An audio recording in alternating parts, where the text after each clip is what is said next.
Greetings, fellow investigators, and welcome back to our video podcast, Into the Darkness, where my friends and I play the Call of Cthulhu role-playing game. I'm your host, Tom Rayleigh. Our scenario is entitled The Secret of Castronegro, and it was written by Mark Pettigrew and Sandy Peterson. It's part of a collection entitled Ghastly Adventures and Erudite Lore. I'm your GM, and this is episode 6. Tonight, our recap is going to be given by Fred Carter. So, without further delay, let's begin our journey into the darkness. Fred? There's 3 professors in the group, but somehow I've still found myself as the minority. I really wanted to go out in the hills and look for the monoliths. I'm betting Godfrey was interested in them. Huge stones left by ancient people. Yeah, that's his kind of thing. I was up for a nice hike to try to find the things, but no one was having it. Guides reminded me that with the dense woods, it'll probably be hard to spot. We should try to get some directions from the locals since the books in the library are kind of vague. Mr. Steele seemed to be regretting dragging all of us up here to Castronegro. Seems to be a dead end filled with mysteries and unfriendly people. Even Harlow was a bit worried the locals were going to turn on us. This place is strange. I'll be pretty happy when we leave. Dr. Hisney is hitching to get out of that library. That's normally the right place for him. The longer we dally, less likely we're going to find our friend alive. So he was right. We needed to get moving. It was about that time we realized Mr. Lane had wandered off. I'll be damned. He definitely doesn't seem to like libraries, so it wasn't a stretch for us to assume he wandered back into the inn or maybe the cantina. Either way, it didn't seem important to find him that quick. He's a grown man, and he's got the means to get what he wants, it would seem. Steele was kind of set to rough up the tobacconist who was all weird about his nephew. I think he thought putting enough stress on him would make his tongue looser. So we kind of split up. Harlow and I went across the street to the church to try to jibe some information out of the father, and Hisney and Steele went back into that stinkhole tobacco shop next door. Father was back in his office again. The guy seems well read.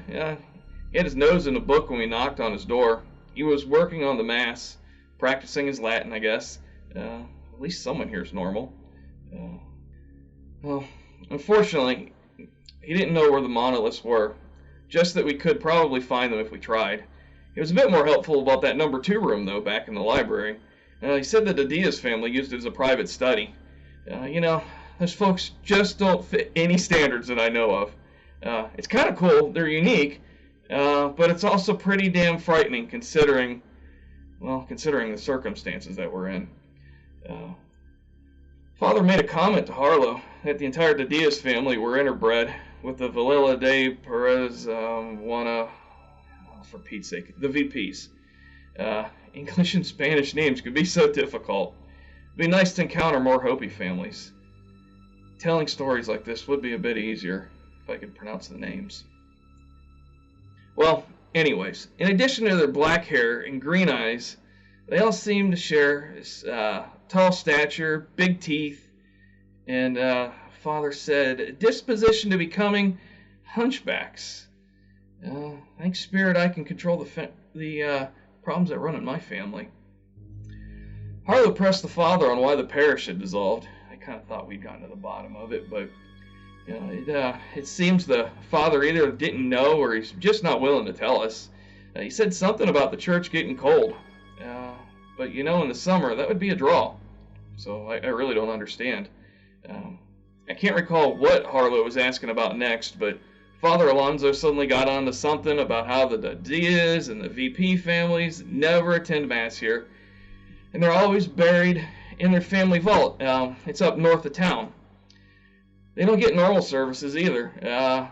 Apparently, the town doctor, Carlos VP, he does the death certificates and then gets them right into the vaults. Kind of run by their own rules. Come to think of it, I wonder what the doctor thinks of the strong family resemblance and hunchbacks. I wonder if he knows of any other similarities that they share that Father just wouldn't know. Well, we thanked the Father and walked back south of the church. Out there, Sam and Hisney were hanging out by the road. Luckily, no bullet holes. I figured Sam had held back a bit. As it turns out, that tobacconist actually isn't alone in his place. There's been other people in the house.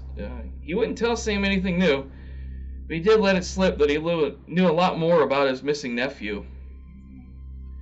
He kind of let it slip out under his breath that he wasn't good enough for the family grave. That's pretty telling. This is an insulated and tight community. They sure don't want to let you back in once you find your way out. So we were standing there, and Harlow decided he really wanted to go see La Tombe before himself. We'd all told him about the place, and I guess it is a bit of a curiosity. The rest of us decided to take a peek at the family tomb. So Hisney and I and Sam, we went up north into the hills, and Harlow went east. I didn't feel good about it, but we needed to keep on track. There wasn't anything else back at La Tombe that I needed to see anyways. It didn't take us long to spot the vault. Notice it would be pretty obvious if we approached it directly. The Didia's place, the big dark house, even higher on the hills, it's kind of overlooking everything. I was surprised that it wasn't taken better care of. Paint was peeling, and it looked a bit of a mess. It's not the kind of home I'm used to the white Spanish people having. Anyway, we ducked into the woods where Sam and Hisney kind of crashed about, and at least I was quiet. I learned quite a bit about stalking while living on the land as a child. Well, we got up close to the vault, and it was weird. Big surprise, huh? Stuff everywhere around it was twisted and dead, like the ground was poisoned. I've seen poisoned land before when the army wanted my grandparents to relocate. They poisoned their fields. Nothing would grow. Some of us got sick. I didn't want to get near it. Sam had a bit of nerve, so he slipped up for a closer look. When he got to the tree line, he realized that the house had a direct line of sight down onto the tomb, and the tomb was locked with a big old padlock. He came back. I don't blame him. From that distance, he could easily get shot, and with some daylight left, he'd be a lot easier to hit than we were last night. At this point, Hisney thinks that it's time to go introduce ourselves at the front door of the Didia's place. As if they were going to invite us in to discuss the impacts of local tourism over a cup of tea. Luckily, Steele talked him down from that. We hear some crunching in the woods coming back from the direction of town, and it turns out it's Harlow. I guess his shopping trip didn't go well. He rode hard and put away wet. I wanted to know what had got to him, but he dodged us when we asked him about it. He's a pretty tough guy. It was probably just the afternoon sun that had us overthinking stuff anyways. He had just walked up the hill to try to find us. It turns out that Harlow wants to talk to the Diaz too. Holy Christ, I'm thinking to myself at this point. But at least he's thinking of going through some intermediary. And maybe we can find someone up at the cantina to be our middleman. I kind of think it's not a bad idea. Maybe we have disrespected these people by wandering all over their small town and dropping all kinds of questions about them. Maybe going straight to the real authorities, the Diaz family, would be a good idea. In the daylight, with an intermediary. And of course we need to get up to the cantina anyways, so that's probably where Lane has been the last couple of hours. And we're probably going to have to coax him out of there before he takes a blade in the kidney. So I just want to find Lane and get inside. It's getting dark quick, and in no way did I want to repeat the friendly welcome we got last night. So we paid our way into the cantina. The bartender, he proved his worth by serving up drinks and keeping a tight mouth. Lane wasn't in there, so he's probably back at the end making business calls or drinking alone or trying to bang a maid.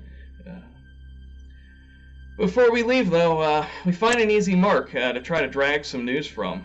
A white guy who's trashed and has a loud mouth. We got cozy to him, and I had to push yet another drink away. Luckily, the more he drank, the more he talked. Apparently, broken minds spill a whole lot. He half whispered, half yelled about some pretty odd stuff. Well, it would be odd anywhere else, I guess. There are no straight lines around here. He went on about missing people and sacrifices. Some old religious stuff happening in the hills around town. People yelling around fires and, well, honestly, I couldn't understand him well. Something about people calling to this thing that would follow them to the shepherd's barn. Or maybe it was shepherd's barn. I'm not sure which he meant. And about that point, he went cross-eyed and hit the table, passed out drunk. Across the table, Arlo, he looks to have really been affected by James's story. Yeah, this guy on the table over here, he's James. And, Harlow, hearing about those ceremonies, he definitely went pale and got a bit shaky. So at least now we all agree it's time to get back to the hotel. Back out into those streets, into the darkness. All right, Fred. All right, guys, you are in the bar, and Mr. James Whitlock is passed out in front of you on the bar, and he has said quite a bit. What do you do? That alcohol, it just straight. We can't leave this guy here. He's staying in I agree. hotel, right? He's staying in our hotel. I can't believe the things he just said in front of all of these people. And yeah, we can't leave him here. I go over to the bartender and say, hey, this guy over here just passed out. We're going to take him back to the hotel where he's staying.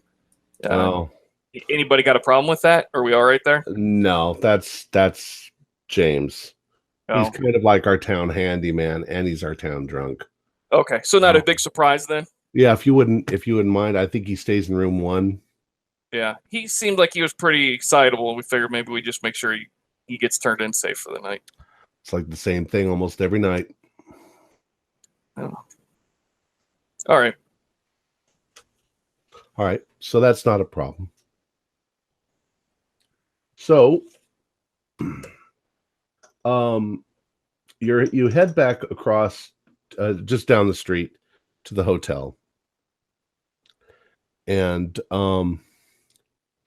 when you step inside, Juan is there, Juan Herrera, and he's organizing something or putting something away, and he looks up and he says, "Oh," he says, "You found James, I see." And he reaches back and gets key number 1 and tosses it to you. I say to Juan, is this James's normal routine? Yeah, it hasn't always been, but I think in the past month or two, he's just been slowly going downhill.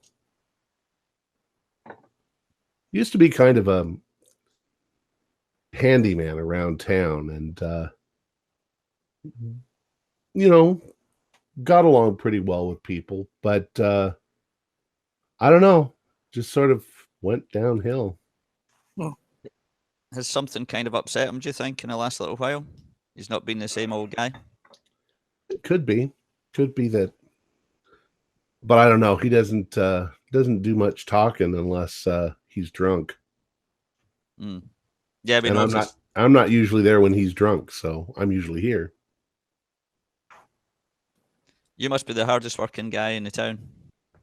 You always seem to be working when we come through. Yeah, I'm up. Well, it's my business, so I take it pretty easy working, but 16, 17 hours a day is.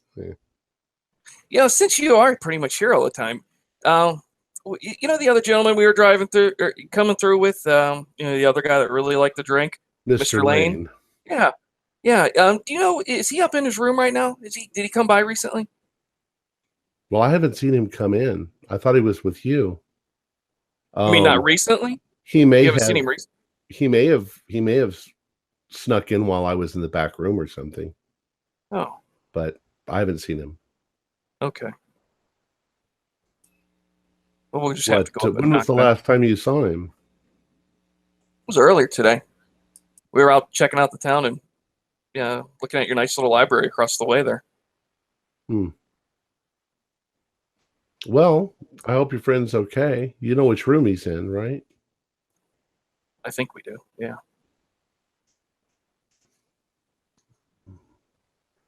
I can't remember which rooms I gave you guys. I probably wrote it down somewhere. Tom, while they're talking, I'm going to go ahead and slip upstairs to Lane's room. Okay. With haste. Okay. Oh, actually, what would have happened, and I didn't do it right, was Juan would have turned back like this to see if Lane's key was there, and his key is there. Because Mr. Lane's key is here, so I don't know how he would have gotten in his room. There's only one key? Well, you guys usually pick up your keys when you come walking in the door. Oh. He says, why don't you check on him? I know he's your friend. And he tosses you the key. I say to the guys, maybe he's bailed on us because he was quite concerned after the pot shot that was taken at us, He was talking about leaving the next morning, and we kind of talked him into taking a look round the town, and then he didn't show. But that's a concern, considering the missing people that we're already looking for, guys. I don't take him for being the kind of person that likes to venture off alone, though. No. Well, he did wander off to the bar alone, didn't he? Wasn't that where he was headed? Yeah, I think so. Let's check his room anyway. I want to get James up. Maybe if one of you professors want to give me a hand, we'll get James into his room. Yeah, I will. Let's check Julius's room out as well. It's a little bit concerning. Okay.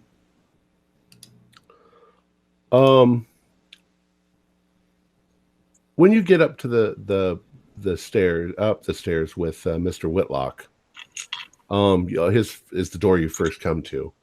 You open up the door, and your first impression is that he lives there. So the room looks lived in.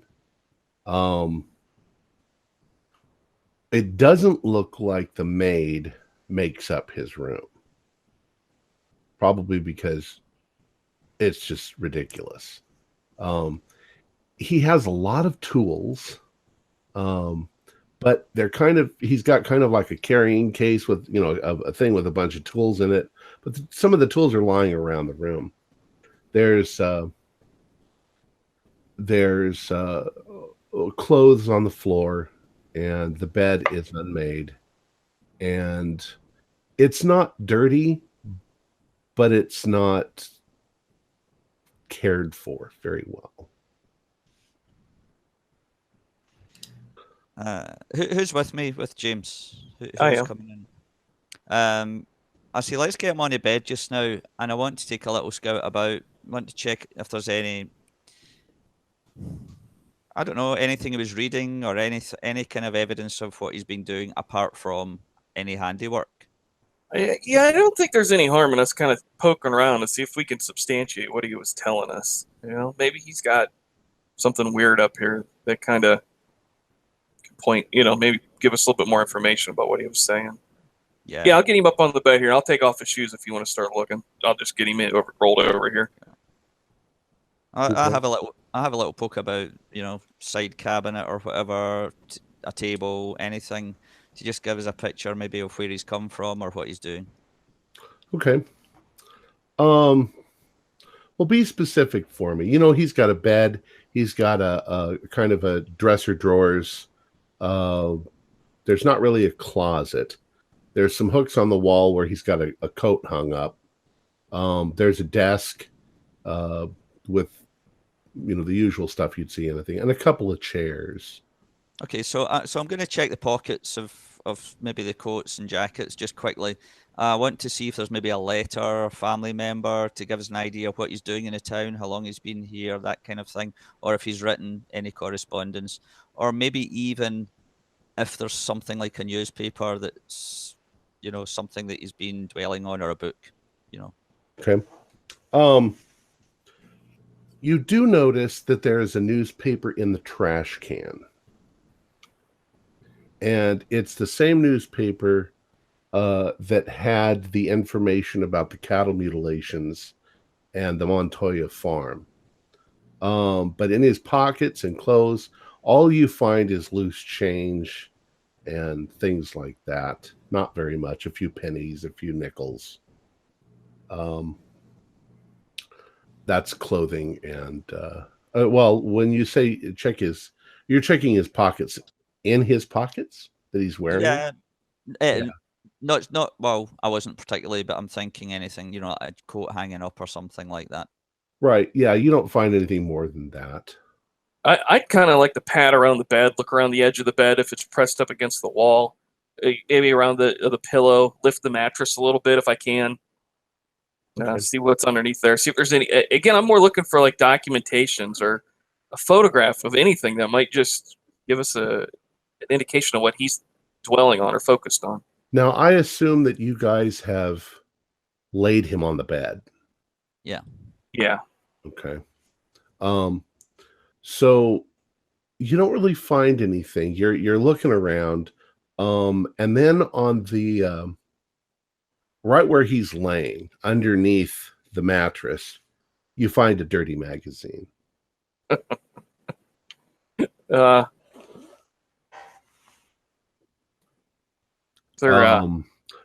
you actually flip through the pages, or are they all stuck together? Well, nobody masturbated in 1920s. Oh, okay. So that was just never done by it was not an issue on the planet. Okay. But yeah, it's probably, Victorian juggies. There's no other slips of paper or anything in the book, though. Women have this much of their neck exposed and this much of their arms. Oh, those hussies. Yeah. That one almost looks like she's showing an elbow. So you still got like the desk and you've got the dresser drawers. And that's pretty much it. Yeah. Check the desk drawers if there's anything there. I'm really thinking, why is he here? How long's he been here? Or is there family somewhere else? Or is he just a loner? Is he out here on his own? Do a spot hidden. Success. Okay. When you pull out the drawers, there's junk in them. There's pencils and pens and various little things, and more spare change and paper clips and shit. But something rattles in the back of the drawer when you pull it out, and you can see there's something back there. And as you reach in and pull it out, it's one of those statues, those little figurines. But this one seems to be made out of that greenish material that you saw over at the antique place. I look at the one that's in my pocket when he I imagine he pulls it out of the drawer, so I can see he found it. I look at the one in the pocket. Does it look like it was like the same size, even like pretty much kind of made it? Okay. Yeah. That's odd. Seems like everybody has one of these things. Yeah, I kind of find it strange because James was more than nervous, I would say, about the town, although he obviously accepts what's going on. But yeah, it seems to have an influence. Not sure what to make of that.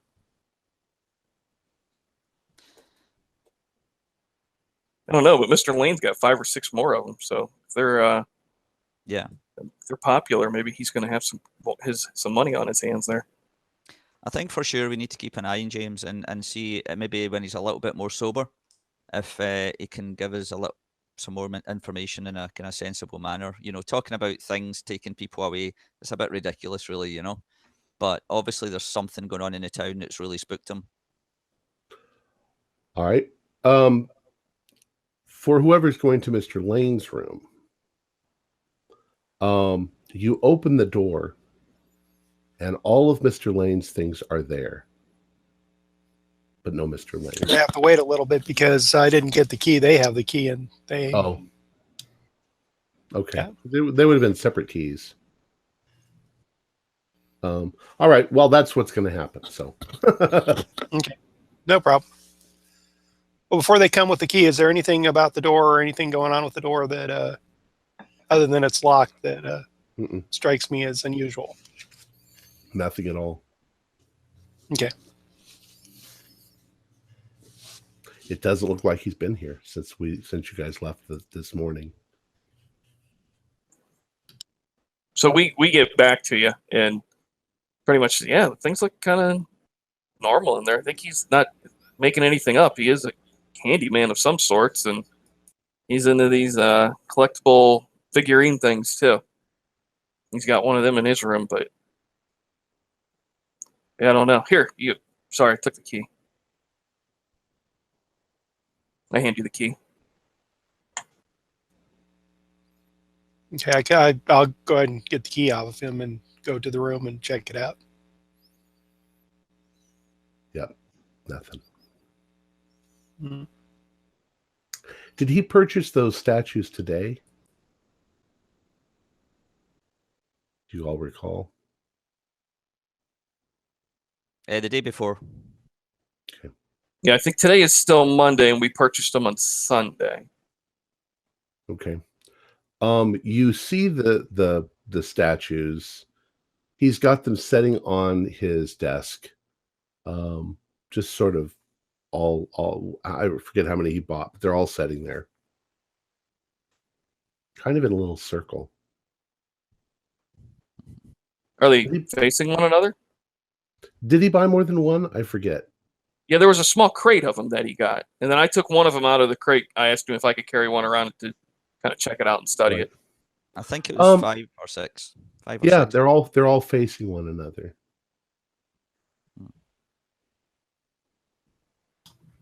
Could you describe them again? Do they look like animals or humans or?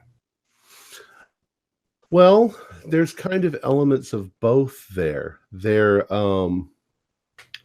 if I were to, as outside of the game, if I were to describe them, they would look sort of like guardian spirits with tusks and sort of fangs and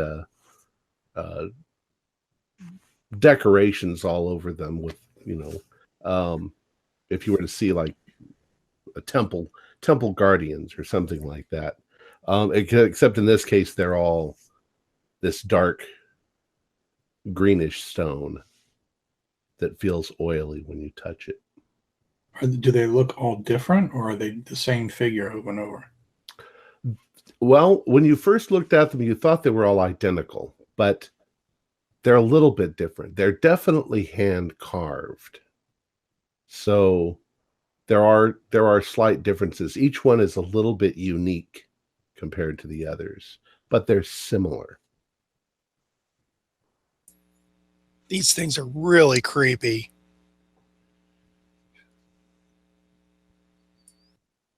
And you guys haven't seen anything like these before, have you? In your travels? I mean, not like this, but it's really not uncommon for a culture to have, small idols or items like this as part of their traditions. I mean, even the Hopi people that I'm from have a sort of thing. You guys would call it like a doll, but Kachinas. Exactly. Sorry. I'm not supposed to be interjecting information. So, but yeah. So I wouldn't call them Kachina dolls, but that's what you maybe other people would refer to them as, and they so it's not really an uncommon thing. I think we made some rolls the other day when we first saw them, and we weren't really able to identify what they were other than a general area they were from. Right. I still say they're pretty creepy. Does it not strike you, learned gentleman, that in this particular area, it's almost like they have a unique culture just down here in Castronegro? They've got this kind of Eastern influence that is not really anywhere round about any areas nearby. They've got these strange dolls, little ornaments. And remember the story of the tribe? There was a tribe that was unrelated to the other Indian tribes as well. There was the unrelated tribe, and then we've got the heavy Spanish influence that moved in, which most of those people now seem to have some sort of connection to or affinity for Balinese sculpture. or Eurasian, not Eurasian, but maybe Pan-Asian sculptures. It doesn't make any sense to me. I can't see a connection between it all. We're talking about opposite sides of the world between Spain and Asia.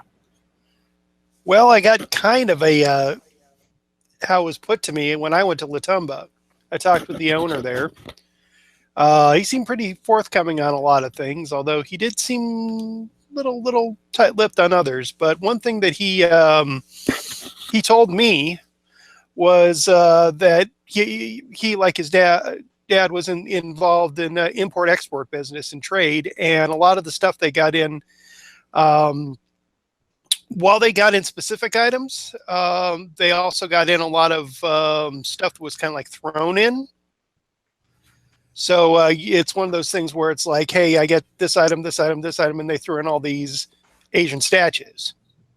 And because it's import, export, and curiosities and stuff, and either from what he told me, either some of this stuff was purposely bought or was stuff that was thrown in on orders that he's trying to, for lack of a better term, unload via his business. So there is an explanation here from what I've been told. Now, I'm not saying that you guys are wrong in this too, because there is indications here from what I've seen that there is definitely some kind of gravitation to these Asian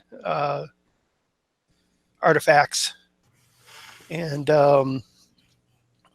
it is interesting. It is very... Yeah, let's try and find Julius here, and when we get him found, I'll tell you about the book I got from the gentleman. He's not in the bar, and he's not here, which seemed to me to be the two most likely places that he was going to turn up at. You think there's any chance he got himself arrested? I think we should maybe call on that lawman that was here before. Yeah.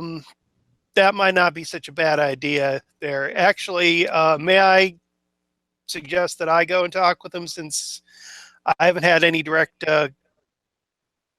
communication with the local law enforcement here. Perhaps my credentials will help smooth a few things over, especially if Julius is in the jail. Yeah, that's a good idea, Harlow. Just be warned that as of this morning, he was expecting us to leave town. So, okay. So he told you guys to leave town? We were supposed to leave this morning. No, it's currently late, isn't it? Yeah. Yeah. Yeah, we wandered up to that bar somewhere around nightfall, and so if we spend an hour or so in there, then yeah, it's late for a town like this.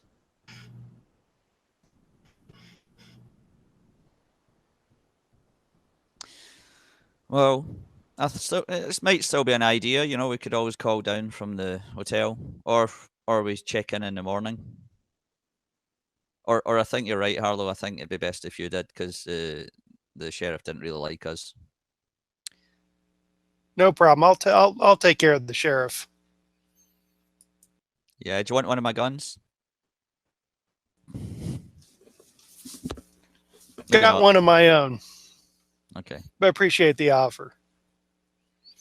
Well, maybe we should turn in for the night, guys, and try and speak to James in the morning to clarify some of the... He talked a lot about this shepherd's barn. We can maybe find out what that is or what that means. But... Well, before we turn in, let me get this straight. I heard something in the conversations about the sheriff wanting us out of town or something, or we're supposed to be gone. Yeah. Because according to him, all the visitors are the ones that cause the trouble, not the townspeople. So it was our fault that we were shot at the other night. Mm-hmm. So we were causing trouble because some of us had a drink and we had been shot at. Work that one out. Okay. Well, while you guys are turning in, I'm going to go pay the sheriff a visit and try and smooth some things over. At least give us enough time to have another night's sleep before, if we have to leave tomorrow. Just to be clear, we were shot at last night. You're going to go out in the night alone? Unless somebody wants to come with me. Can we try to call the sheriff? Have him come here? He came here last time. Or do you think that's the wrong terms to meet him on? Well, why don't we just call the sheriff's office and say, have you got Julius Lane locked up? Or ask the hotel owner, Juan, to call him and just check in to say Julius is missing from his room. Did he turn up drunk or something? That keeps us out of it. Okay, I'll talk with Juan about making connections. If there is a phone connection to the sheriff, then I'll use the phone connection as opposed to going out. Okay.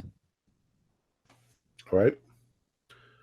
So you go downstairs, and Juan is just sort of getting ready to close up the counter for the evening.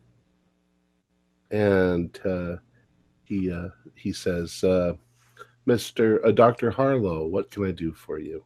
Hey, Juan. Is the sheriff's office hooked up for the telephone service? Is there a problem? You need me to call the? Yeah, I would like to talk with the sheriff if I could here. About your friend, because Mr. Lane apparently is missing. All right. And I want to talk with him and see if he knows what's up, or if by some reason he's taken Mr. Lane into the jail for one reason or another. Tell you what, I'll help smooth that over for you. So okay. He gets the phone and he calls, and he's like, you hear him sit there for a second, and he's like, yeah, hi. Hold on just 1 second. He says, Fred, this is Juan over at the hotel. Yes, good evening to you too. One of my people who's been staying here has gone missing. Mr. Julius Lane, is he by chance there at the jail? He's not. He's not there. His friends say that he saw him. He was with them earlier in the day, and then he seems to have wandered off, and now he's not in his room. And you said that he wasn't over at Sancho's. The Dr. Robert Harlow is here telling me this. Oh, hold on. So he hands you the phone. Hello, this is Dr. Harlow. Mr. Harlow, this is Sheriff Fred Garcia. Hi, Sheriff Garcia. How are you doing today? Well, you said your friend wandered off. Yes, he apparently wandered off to parts unknown. We don't know where he's at right now. And we're a little bit concerned, especially with everything that's been going on, and we just want to make sure he's all right so that we can facilitate our gathering and heading out for the morning.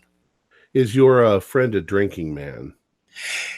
He is, and the first place we did check for him was Sancho's. Unfortunately, he was not there. Are you with that other group that I spoke to this morning over at the hotel? Regretfully, yes, I am with them. Out of desperation and looking for not only Mr. Lane's family member, but one of our professors too. You know, I told you all that I didn't want you guys to bring any trouble to this town. If your friend's wandering around drunk somewhere, I'll tell you what. I'm going to do a sweep of the town. I'm going to see if I can find him. And then I'm going to bring him back there to the hotel. But you got to... I would strongly suggest that you get your business done and leave. That is our intention, sir. I personally don't wish to cause you any trouble. And truthfully, even though my friends have been kind of problematic in their actions and stuff, they too wish not to cause any further trouble. We've been discussing, and we're discussing as soon as we find Mr. Lane and having a good night's sleep, we'll be out in the morning. What room are you staying in? Quite frankly, I don't remember. I briefly there. Yeah, hold on. Not too long. I assigned you guys the rooms that were available. Herrera Hotel. Hold on.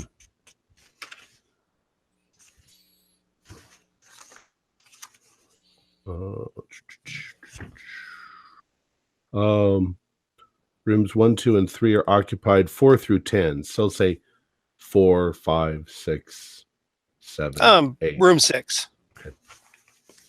All right, room 6. I will probably I will bring him there if I find him. If I don't find him, I will drop by and tell you. No problem, sir. Thank you very much, sir. Thank you very much. Give me about an hour. Okay, you betcha, sir. And I do apologize. I understand that my compatriots might be a little bit headstrong in their apologies are intentions and stuff. All right, thank you. Pardon, sir? I'll get back to you. Thanks. Okay. Click. No problem. Have a good evening, sir. Well, hopefully he'll be able to find him, Juan says to you.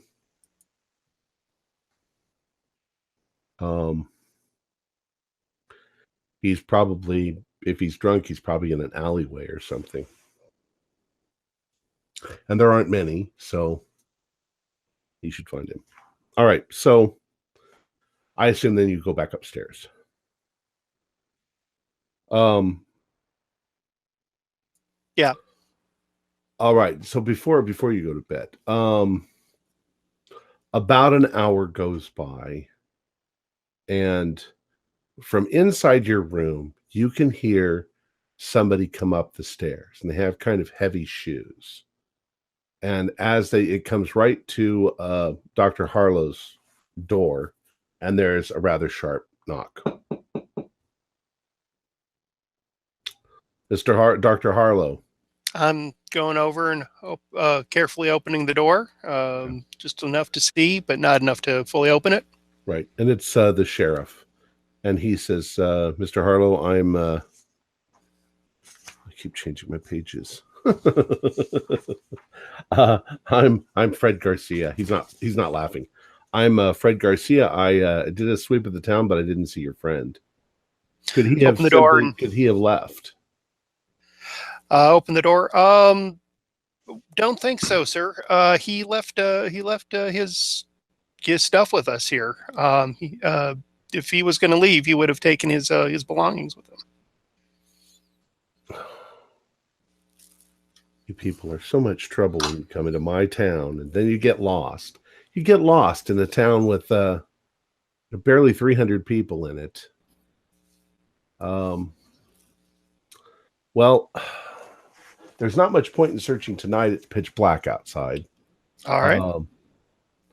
I will. I'll contact you in the morning, and I'll keep my eye out. Hopefully, your friend will just wander back in town. That's what we're hoping. But in the meantime, if there's anything we could do to facilitate a resolution to this, sir, I'm more than happy to help you out here. I happen to actually work with the Albuquerque Police Department myself as a consultant. And do you? Yes. Any more pot shots? I hope not. Shot at, I was told. No, we haven't had any further incidents, sir. All right, you haven't been bothering people in the town, huh? No, sir. No, I have not been bothering people in the town. I have. Could I just see your credentials, please? You betcha, sir. I handed my credentials. Okay. Including my paperwork from the Albuquerque Police Department. Says, well, everything seems to be in order here. Maybe I misjudged you. We get a lot of troublemakers show up in this town. And from what I've seen, I can understand that, sir. So I do understand where you're coming from. All right. Well, I hope you find your friend, and I will keep my eye open. No problem. And if I can be of any further assistance to you or my friends, just please let me know. And I'd be more than happy to help out. And he shakes your hand. I don't know if cops shake your hand or not, but they do. He shakes your hand. I shake back with a nice firm grip and look in the eyes. Okay. And smile. I would like you to do a psychology roll. Okay.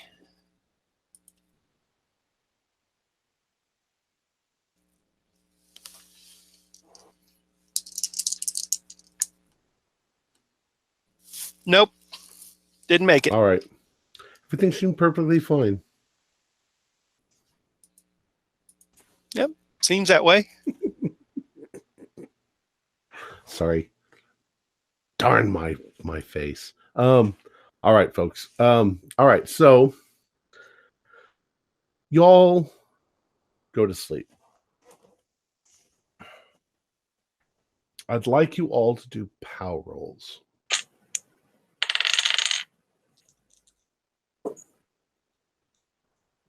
Hard success.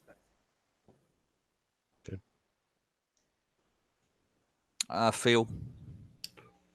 Success. Fails? Pass.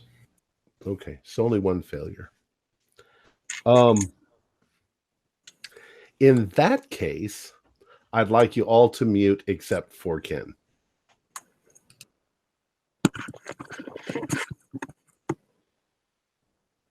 And I will give you a thumbs up when I want you to come back.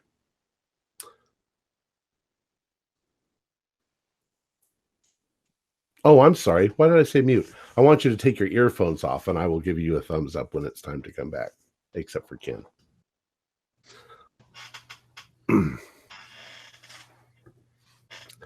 I keep saying it. Take your earphones off, and I'll give you a thumbs up when I'm ready. All right. So, Ken, you fall asleep, and as a detective, you keep going over and over again all of these little details, and you drift off into sleep. And you find yourself at some point standing in the middle of the woods, and it's dark. And off in the distance, you can see flickering firelight. And as you move towards it, you can hear horrible noises. They sound like a cross between, humans screeching and animals grunting and roaring. And as you come up, you see, you come to this clearing, and there is a huge black stone in the center, and these strange creatures dancing around it. They're naked and they're hairy, and they're covered in black hair, and they have flaming green eyes. And you're not sure if they're human or dog-like, or they're definitely not human. And they screech and they dance and they sort of chant as they dance around this black rock. And then you step on a twig and it makes a cracking noise, and they all of a sudden stop and turn and look at you. And the next thing, they're chasing after you, and you're running as fast as you can through the dark woods, but you can't see where you're going.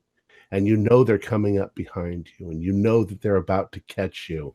And just as something grabs you by the shoulder, you wake up with a start on the bed, and you're completely profusely sweating, and you almost jumped completely out of the bed when it happened. And you give an outraged call, and do a sanity roll. Oh, fail. Okay, do a 1d4 sanity. And within a few minutes, you can't clearly remember any of the details, but you remember you being chased, and you remember seeing something horrible. So I can't remember the creatures, but I just knew it was something. You can't quite. You remember there were monsters of some sort, but what they looked like and the details of them, except maybe the green eyes, and then you have difficulty all night long trying to get back to sleep. Okay. Do I wake up in the middle of the night? Yes. Yeah. Because I'm feeling restless. I get my guns, put them in. Okay. Could I maybe take a stroll while the place is quiet and just listen in James's room, see if there's any noise coming from his room? Okay. You don't hear anything. You can all come back.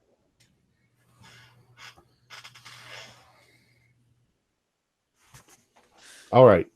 The rest of you have rather restless sleep. Something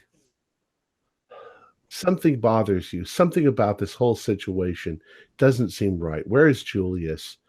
What is going on in this crazy town? And you toss and turn, but you can't remember anything that you had. You think you might have had bad dreams, but you don't remember what they are. And you all sort of wake up sweating and not have kind of achy all over. You haven't had a really good sleep.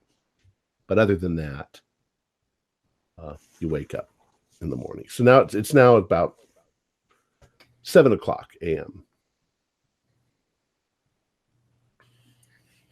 I need to get across the street to the morning mass. Okay. I didn't attend mass yesterday, and quite honestly, I want to see if this priest mass is up to snuff. Okay. Does anybody want to go with me? Service is probably no longer than 40 minutes for a small crowd. Go ahead. I had quite the night. Oh, man. I don't only had want one shot to. of tequila. I don't want to, but I will go with you. Yeah, I don't know if it was the drink. I didn't sleep well. Oh, maybe it's just hotter up here than it is down in the city. I'm not sure. Tell you what, why don't you guys go, and I'll go ahead and poke around, see if there's any word on Julius. Okay.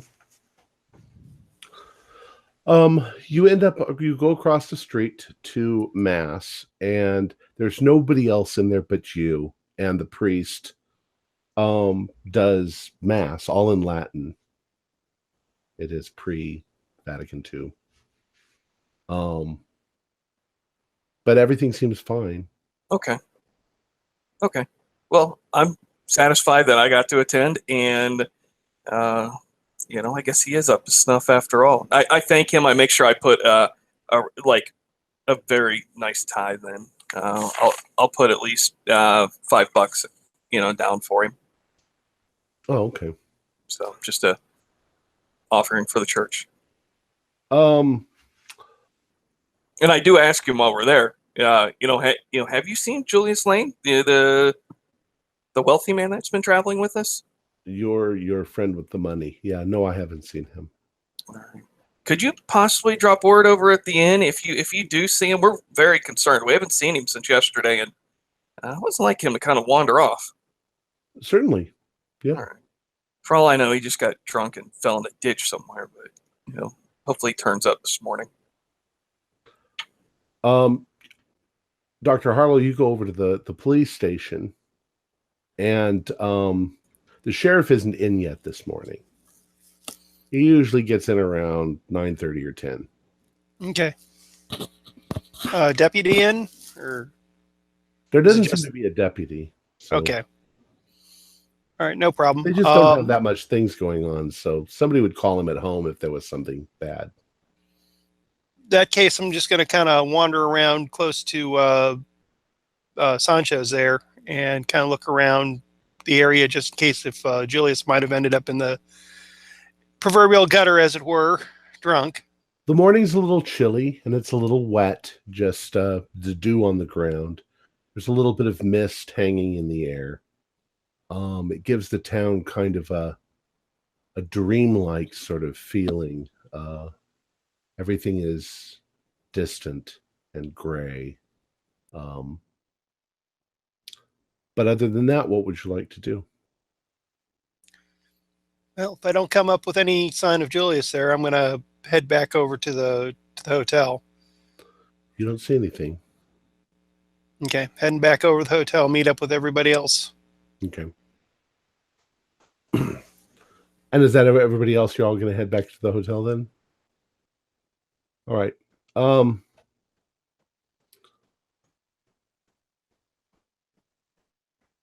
Everybody except for the detective do a spot hidden.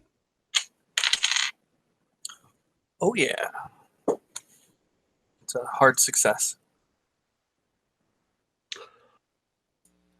Those of you who succeeded, you seem to notice that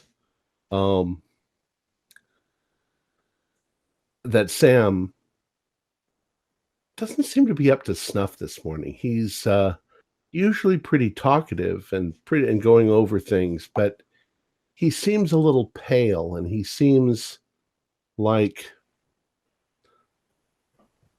almost like he's developing some sort of a nervous tic. You know. Mr. Steele, you feeling okay? Did you get a chance to get breakfast this morning? No, I was just thinking of getting some breakfast. I had a rough night last night. Did you? You didn't go back out after we finished up with getting James up into his room, did we? No, I had a terrible night's sleep. Crazy dreams. I don't know. Really disturbed me. This place is beginning to get under my skin. Yeah, I can understand that. Maybe a cold shower, just something to help you reset. I know it was warm last night. I didn't sleep very well either. Yeah, I've already freshened up, but I couldn't be bothered shaving today. But I think we should all get some breakfast and have a chat and decide what we're going to do. How's that sound? I agree. I have a few things to share on my part there. I don't know if they'll make the morning any better, but I think considering that we've been having some restless times, we need to talk about it. Yeah, if it's about that book, Professor, I don't think it will make me feel any better, but we need to get our hands on what is going on in this town. And either that or we need to move on and find something else, but we've certainly got some things to talk about. I'd like to use the phone here if he'll let us to call back to Mr. Lane's house down in Silver City. I wondered if Julius just went back there. He got sick of it and went back to his brother's place. And leave his stuff? Huh? And leave his stuff? Yeah, you're kind of right at that point. He's pretty attached to stuff. And it's being a blowhard as he is, I hesitate to use the term, but I must. He would have let us know that he's gone. You know, he's the kind of guy who would say, "Screw you guys, I'm going home." You know? He likes to announce it when he walks in the room and announce it when he leaves. Exactly. And we're getting no announcement. So I'm rather concerned about this situation, to be honest. Okay. Well, I'll definitely take your lead on that. I was just trying to come up with anything I could. It's about all we can do. Yeah. So I wonder what he's fixing up for breakfast. Hopefully it's got some eggs. I'd like you guys to do an idea roll first. For you, you're walking back towards the hotel. Sam's in a daze. Clueless. Keeping an eye on these guys. Anybody make it? Yeah, that's just intelligence, right? Just intelligence, yeah. Sorry. Yeah, I got 35 out of 80. Okay. There's something that Julius said while you were traveling that clicks in your mind. Now, he may have not said it in the game, but it's something that I discussed with him before the game started. He normally has a valet or valet, whatever you want to call it, who does everything for him, an assistant. And when he heard that his cousin was missing, he just got in his car and left. And normally he wouldn't have even driven the car to Albuquerque. He would have had his valet do it, but he just left. He's also talks about, you said a moment ago that he values things. And the thing is that he seems to,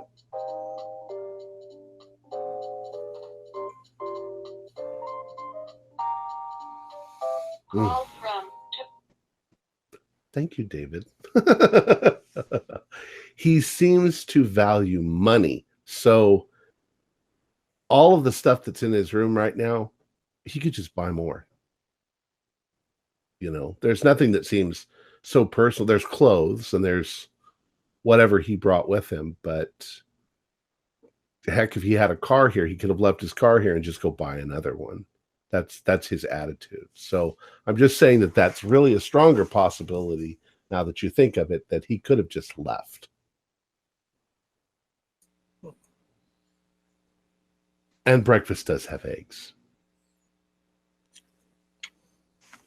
Well, I will definitely bring that up, and I'll mention, that, there was that thing he was talking about on the ride in the car. It might have been even before he got sick after we ate at that diner, leaving Albuquerque. But he mentioned something about having a valet around all the time to clean up after him and take care of every little detail, and about how he just took off and came down here. Just, maybe that really is his thing when he's put on edge, that he just goes and doesn't loop everybody in because that's the way he likes to be. I don't know. Yeah, plus that whatever's up in the room, except for maybe the statues, it probably could be replaced. Yeah, it kind of makes sense. I still think he would have said something to me anyway. Having employed me, but yeah, he's kind of they could have done that.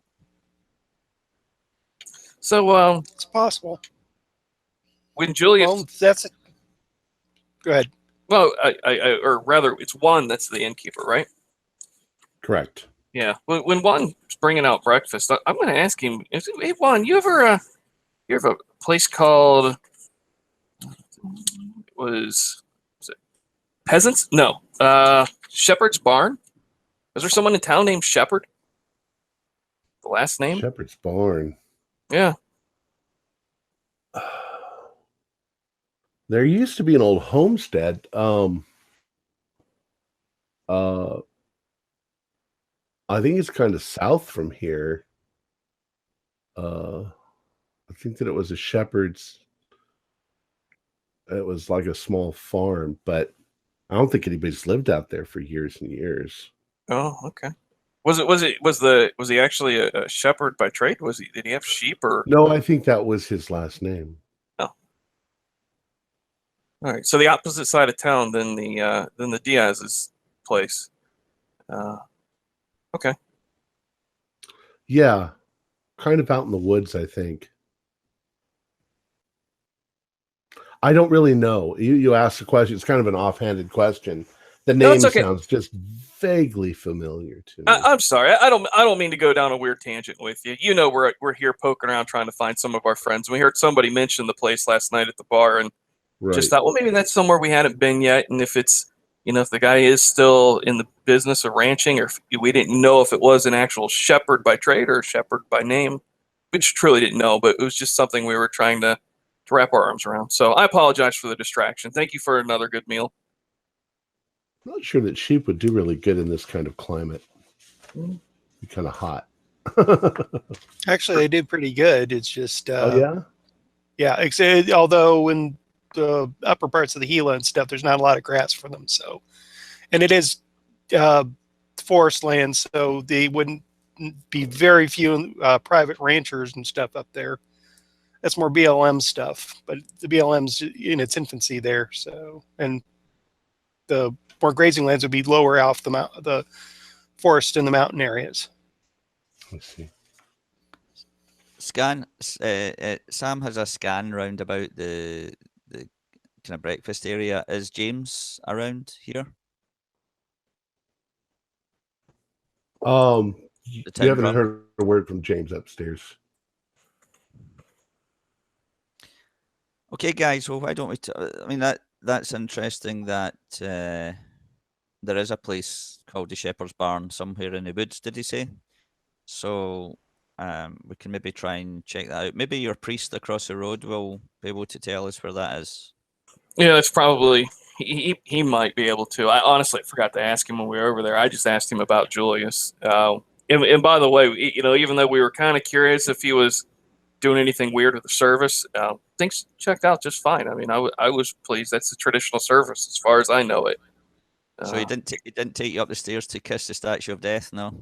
No, nothing strange like that. The sacrament was white. He wasn't feeding us, he wasn't feeding us black sacrament. So this town, guys, is creeping me out. That statue really gave me the willies, I don't know what it is about this town, but there's something off about everybody here. I'll be quite happy. It's like the weird four corners of the world all pulled together right here. Yeah. So I remember they were talking about, James was talking about, and we'll maybe go up and check on him, see if he's around.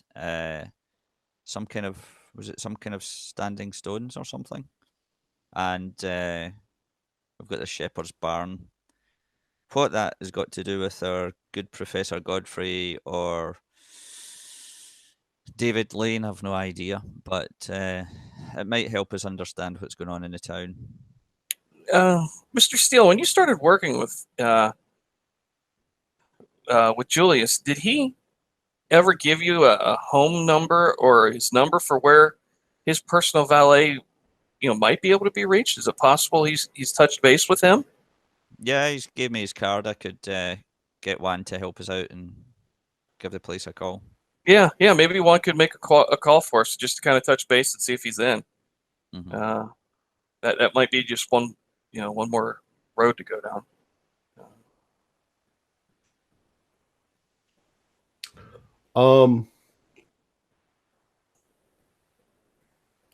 What's the date? Do we remember the date now? Today is Tuesday, the 6th of October. I think the bus. We had details on the bus. I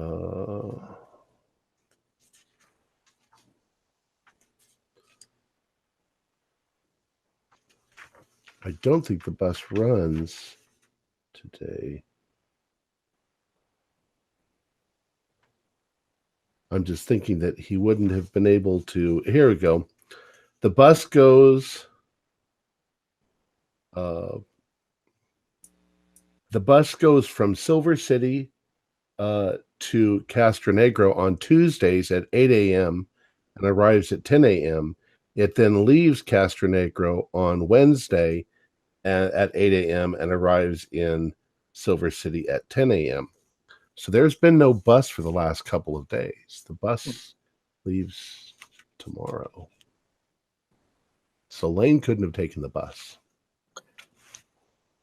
No, but with the right amount of money, he could have called someone and had someone come out here and get him in the middle of the night. That's true. Or in the middle of the day, rather, yesterday. I'll just sort of gloss over it. You ask Juan, or one of you does it. You managed to get a hold of his valet. Mick would say valet. And he hasn't seen him or heard from him.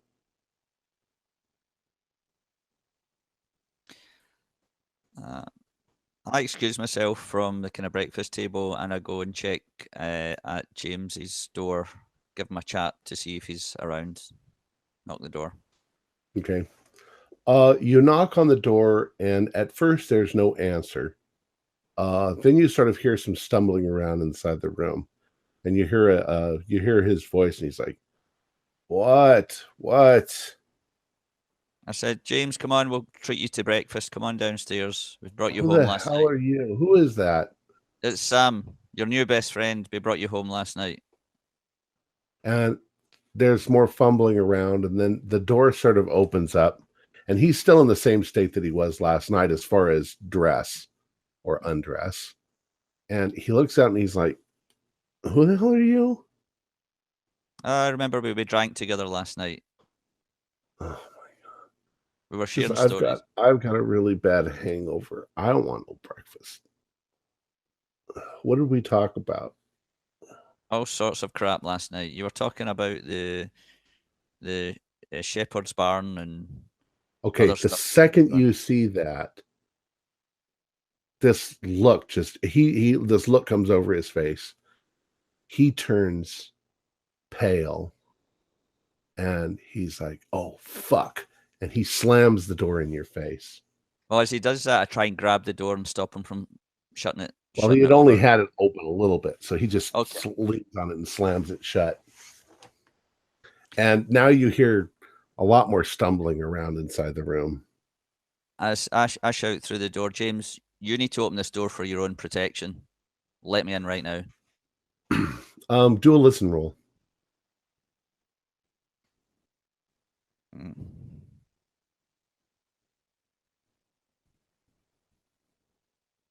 No, fail. Okay. You can hear him muttering to himself, probably obscenities. I rattle the door again, forcefully. "Go away," you hear him say. "James, we need to talk right now. It's important." I try and persuade him or even intimidate, whatever, through the door. Is there any chance that Sam could be lucky enough to have still pocketed the key from last night? I don't know. Could Sam be lucky enough to pocket the key last night? I think you would have returned it downstairs to... No, you probably would have left it. You would have been decent. You would have left it on the desk inside the room and closed the door as you went out. You know Sam well. Yeah. That makes sense. I really try and be persistent. I want to get a hold of James. I know he knows something, even if he's a bit confused about it. But well,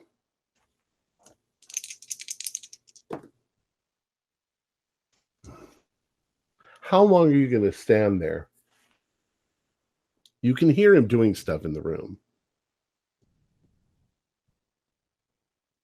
He's on the ground floor, yeah? Is he on the ground floor or upstairs? No, he's upstairs where you guys are. Okay. There's no rooms on the ground floor. All of your rooms are ones flight up. I barge the door in. Oh, okay. Do a strength roll. Oh, come on. That's a fail. A slight fail. Okay. You smash your arm onto the door and it hurts. And as soon as you do that, he starts shouting, "Go away, go away." And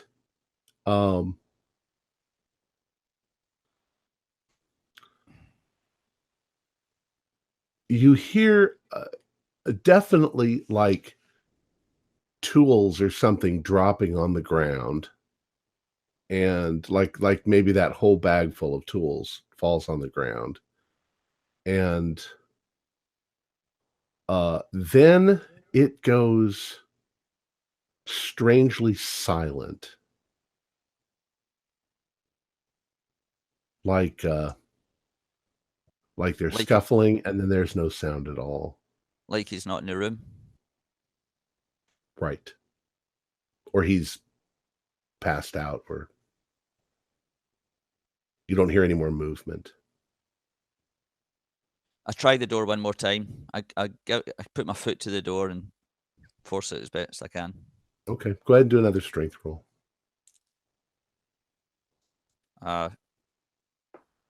Extreme success. It just unlocks and swings open just before you hit it. You run into the room. No, it this time you damaged the lock first, and now you've popped the lock. The door swings open, and you can see that he grabbed some stuff and probably stuffed it in a case, and he's climbed out the window. Okay, I try and follow. I try and chase him down. Well, when you look out the window, you can see that he jumped down to the ground level, and he's probably at the moment about 30 feet away, and he's running. He's actually running down Church Street. Damn. There's no way I'm going to catch him, is there?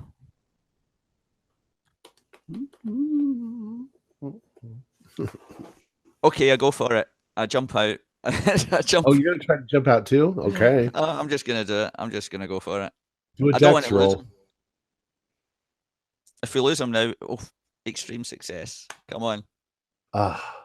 You do one of those lands where you land like, There's a kind of Iron noise Man. like. Yeah. All right, you hit the ground and you hit the ground running, and you're chasing after him.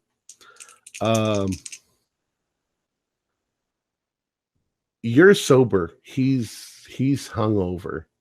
Go ahead and do a luck roll. I'll do the same thing. Oh, jeez.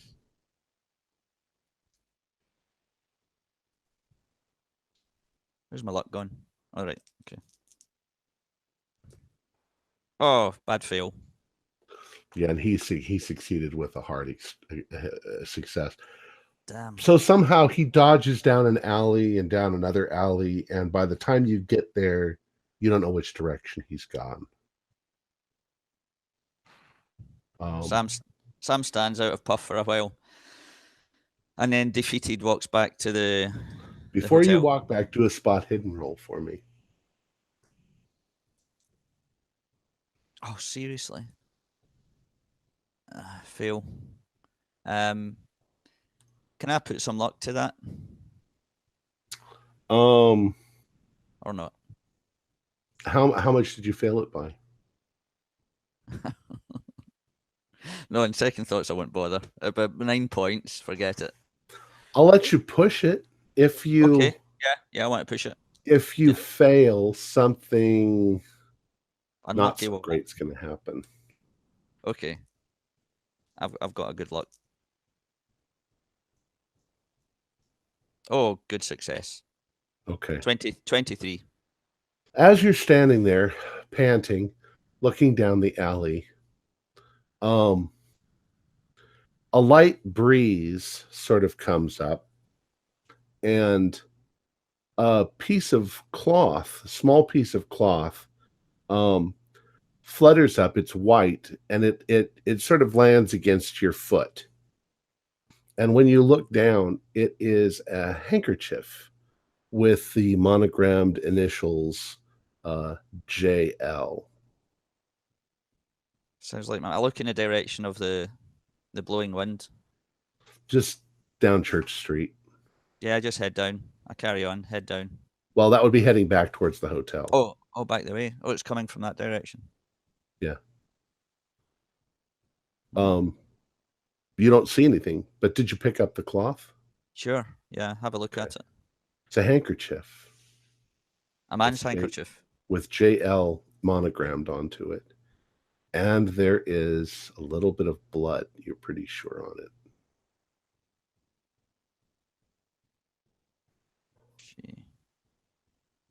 JL. What was James' second name again? Whitlock? Yes, James Whitlock. Julius Lane. Okay. Damn.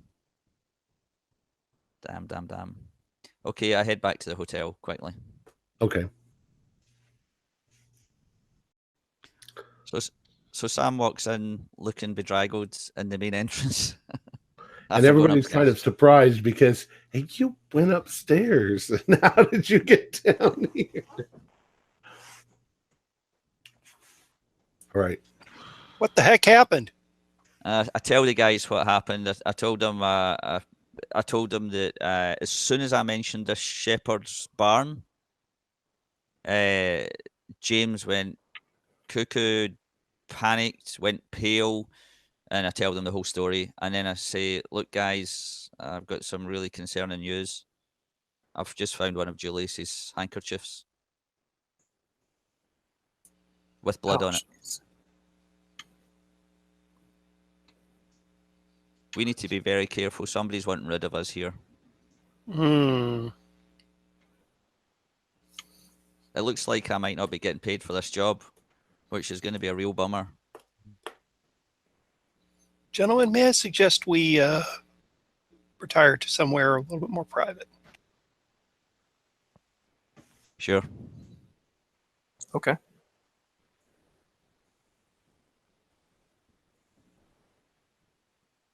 So where are you going to go? We can go to one of the rooms, one of the bedrooms. Okay. So you go upstairs to one of the rooms. You're all in there together.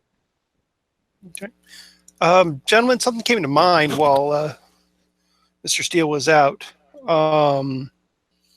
It just came to me. Get a little coffee in me and start thinking. When we were looking at Julius's stuff there, did any of you remember seeing that book he was reading? That German book? I didn't particularly look for it. Didn't occur to me. Neither did I. But I mean, I know we were fixed on the statues and stuff, but it just kind of occurred to me here that is the book still amongst his belongings? Well, if you went back and looked for it, yes, you would find it there. Okay. All right. Harlow, you were wanting to talk about the book, the one that I read, I think, or looked through. It was very disturbing. Yeah. Yeah. I happened to buy the book, pull it out, Keep it. Don't want it. put it back in. I had a look over it. I was hoping to read it here this evening before bed, but with everything going on and after what little I read of it, didn't feel too inclined to touch it. It's pretty gruesome. And then I go into the whole tale of what the book describes and stuff as best I can without trying to totally freak out, but keeping to the points of what was revealed last game session that was in the book. And this was the book with the cannibalism in it, right? Like the woodblock print? Yes, it was. And it's very interesting and odd. I can't say I know too much about the whole cannibalistic thing, but this is very much more than just cannibalism. It goes into something very occult.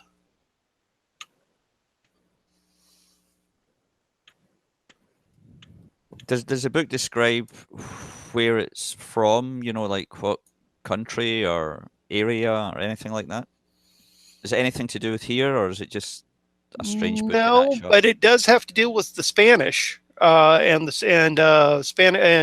certain Spaniards, Spanish explorers coming in contact with this native tribe that has this very ritualistic, cannibalistic sort of thing going on that goes above and beyond just what you'd expect the natives out there would be into in the way of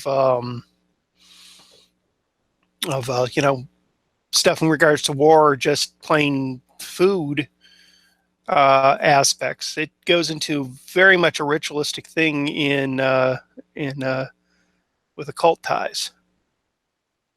Where are these people from? You mentioned the Spanish, but it sounds like these indigenous people were not the same people as the Spanish. The Spanish somehow met these folks? Yes. Yeah, I don't remember the details there, Tom. But I'm going to what. I think it was sailing the South Seas. Yeah. The Spanish did a lot of seafaring. But this, I mean, I'm not an expert of cannibalism in the South Seas, but what little I've picked up on in my studies, this is something rather unique, I think. I mean, maybe I'm wrong. Maybe this is all, kind of been listed before under various different tribes and stuff. But this is something totally different from what I'm gathering. Well, cannibalism in itself isn't unique and has been cited around the world with a variety of different cultures, and definitely for different reasons, whether that was because of sustenance reasons or their religious practice. And you're saying in this case, though, it sounds like it's more of a ritualistic cannibalism, so it's tied to their spiritual beliefs? Yeah, but it's something darker, from what I've been reading. More along the lines of not necessarily just religious beliefs, but more of a personal gain. To expand on what you're saying, mm-hmm. the illustrations in the book are incredibly graphic, and they don't just deal with the preparation of dead human beings, but how to correctly slaughter them, and there's a lot of things that really border on torture. The people look like they're alive when they're being vivisected. So they're terrifying. They're terrifying illustrations. So these folks were not volunteering for this as part of the process. No, and it just seems like from what I've read in these illustrations, it's, the ritual is to actually not instill fear, to generate fear, and the awakened fear of vivisection as part of it, as if fear is a big component to the process. And so, do you think the Spanish that are mentioned in the story have anything to do with the Spanish that found this town, or are we just talking coincidence there? I can't tell, really, but I mean, with all the weird stuff we're going on, can we say there's a coincidence? But then again, having a book like this out in the open in this place, I mean, I'd say it's more of a coincidence, but at the same time, what's to say some aspects of this one way, shape, or form haven't filtered into what's going on here? Tom, did we see more? I think you said we did, but can you remind me? Did we see more evidence of this Asian Balinese type culture beyond the statues themselves? Weren't there other trinkets that we came across that were kind of a similar kind of art style? Yeah, maybe from the same area. Are there any? Go ahead. I was going to say, are there any similarities between this statue and the other things that we saw, and the type of art used in the book or symbolism used in the book? The art used in the book definitely has that same sort of Spanish gruesomeness to it, and they're all woodcuts in the book, rather detailed woodcuts. They don't really look Asian at all, but so the manufacturer of the book was probably by the Spanish, not by the native or someone ingrained in the native culture. Well, it's not even sure whether it was written by the Spanish. It's all written in Latin. Okay. And there's no title to the book.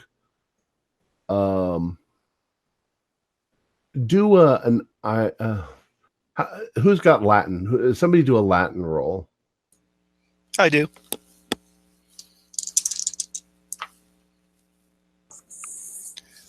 Success, but not extreme.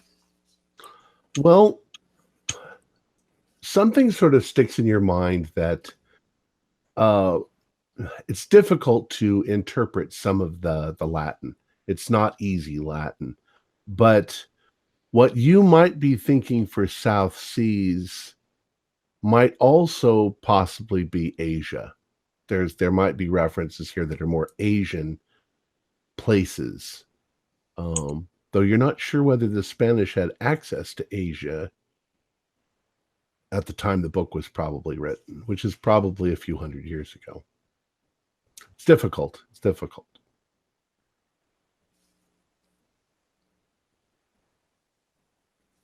Professor, I've got a bit of a suggestion. It might just be a long shot. Do you remember we were in the library and there was a room, I think it was number 2, which was a private research room? And the Father Alonso, I'm sure, told us it was the Diaz family's room for their research. I'm wondering if you could use this book, seeing as you've bought it anyway, to hopefully catch somebody going into that room, one of the family members maybe, doing their research, because I'm positive I saw the books very similar to the one that Julius was carrying.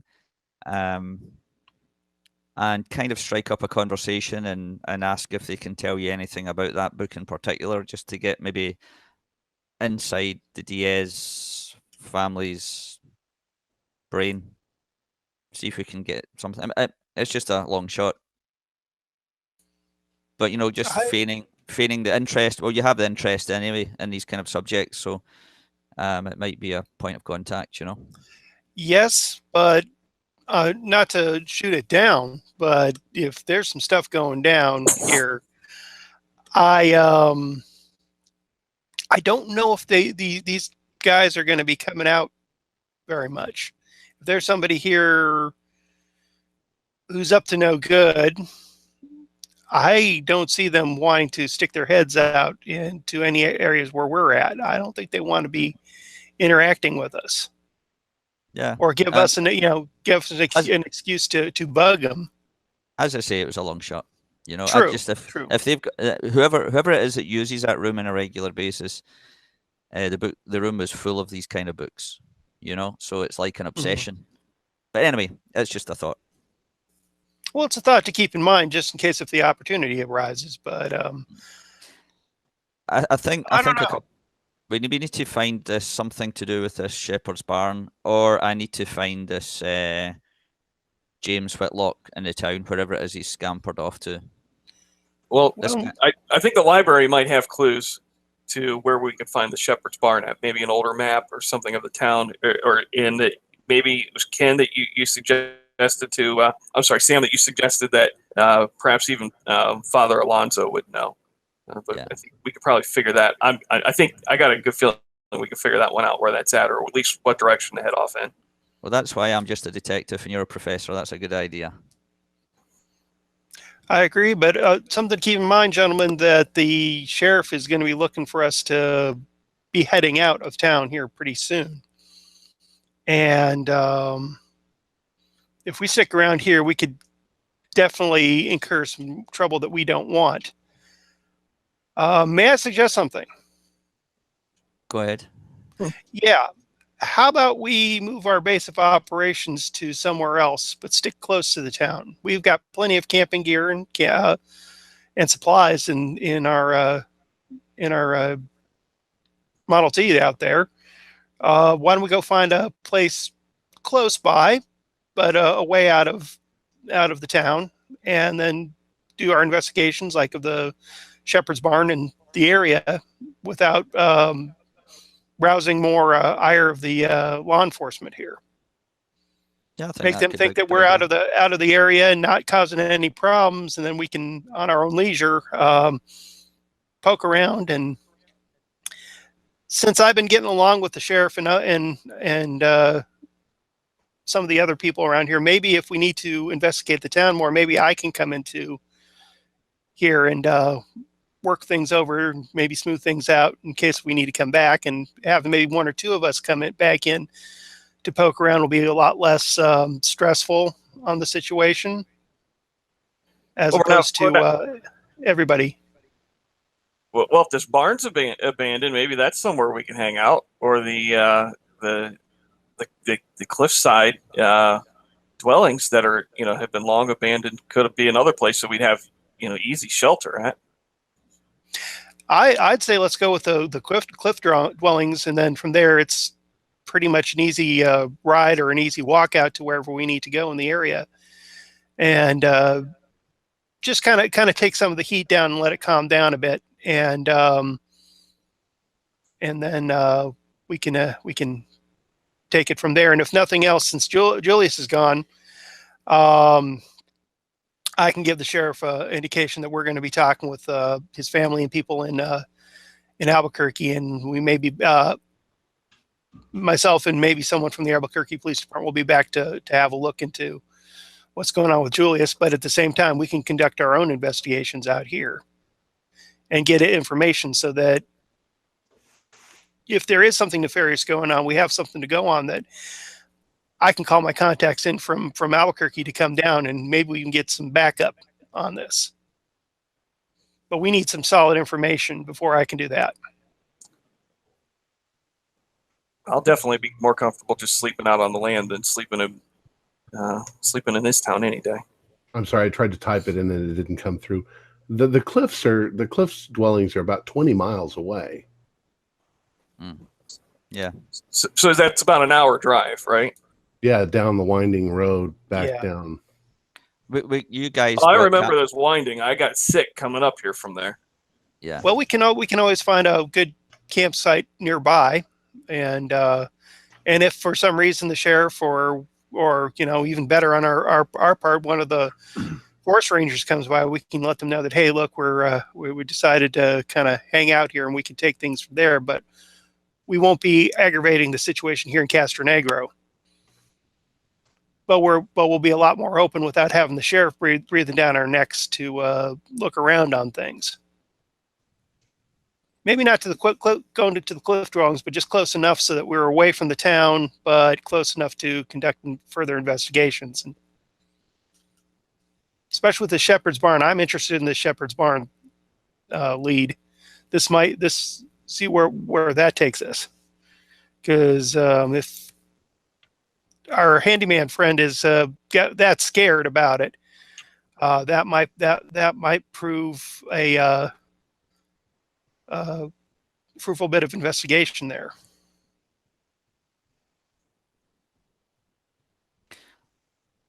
I think it's a good idea, as you say, to get the heat off. My only concern is that if we disappear and then we come back, if we're seen snooping about the town again, then that's going to be kind of a bit strange. But I mean, from the way you were talking, Harlow, it sounded like you got on reasonably well with the sheriff. I did. So somebody was going to stay around the hotel for a while longer, so you've got access to the town. Probably you would be the man to communicate a bit more with the sheriff. I don't think he particularly liked me. I don't mind roughing it, camping out, whatever, for 2 or 3 nights. It would let me snoop around a bit, round about the Diaz property maybe, and if I think the other professor's idea of going to the library is a good idea, though. Let's find out where this Shepherd's Barn is at least. Yeah. Well, I'd be willing to stick around. If we want to come in by foot at night, I mean, maybe we stay out towards the north side of town instead of the south side towards the dwellings. Maybe we go out past the Diaz. If there's a main road that leads north out of town, then we'd have an easier way of coming in under cover at night. Yeah, and there's plenty of forestry around, so we can camp in amongst the woods. To clarify what you just said, are you thinking about camping north of town, closer to the Diaz house? If there is a road that would allow us to go beyond the Diaz's out of town, so that coming back into town on foot, we would first reach the Diaz's before we'd reach the town. You're pretty sure that the road just goes to the Diaz. Okay. There's not another major road kind of going past there, I know. Past the vault, no. Castronegro is basically the end of a road, and then there are little roads going out of it to the various farms and homesteads and things. So probably the best chance of being undercover would literally be in amongst the wooded areas. Yeah, we just need to find a safe place to pull a decent way off the road so car isn't seen and people just know we're sitting there. A car on the side of the road in a place like this is going to be pretty obvious. People are going to remember it, at least be able to identify us by that vehicle. Well, and if we're out in the woods and stuff there, nobody's going to really, unless we're doing something quote unquote nefarious on our own part, nobody's going to bother us because we could always put it off. We're on our own business doing tourist stuff. I mean, as long as we're away from the town, not causing any trouble. If on a good level, I don't see why anyone would bother us. Because we are in the national forest. This is public property around the town and outside the Diaz and the Castronegro area. We're not trespassing. What's Dr. Hisney say? I'm wondering, is it the next day yet? I'm frustrated right now. My good friend Godfrey is missing. I don't feel like we're making any headway. I feel like one of us needs to make a decision. We need to start doing something active. Somebody mentioned the library. Should we go to the library? Yeah, I'm for that. Yeah, I definitely all want to for go that. there. Yeah, I think that might be the easiest way to find out where that homestead is.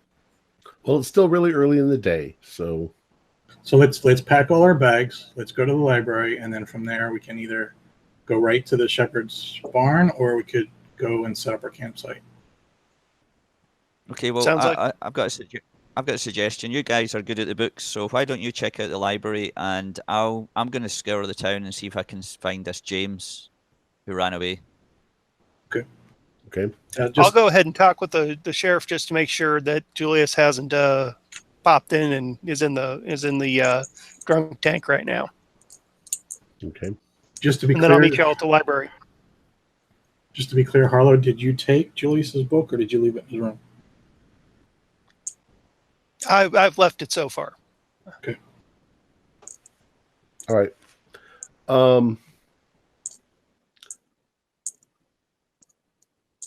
It takes, well, we're going to skip like ahead an hour.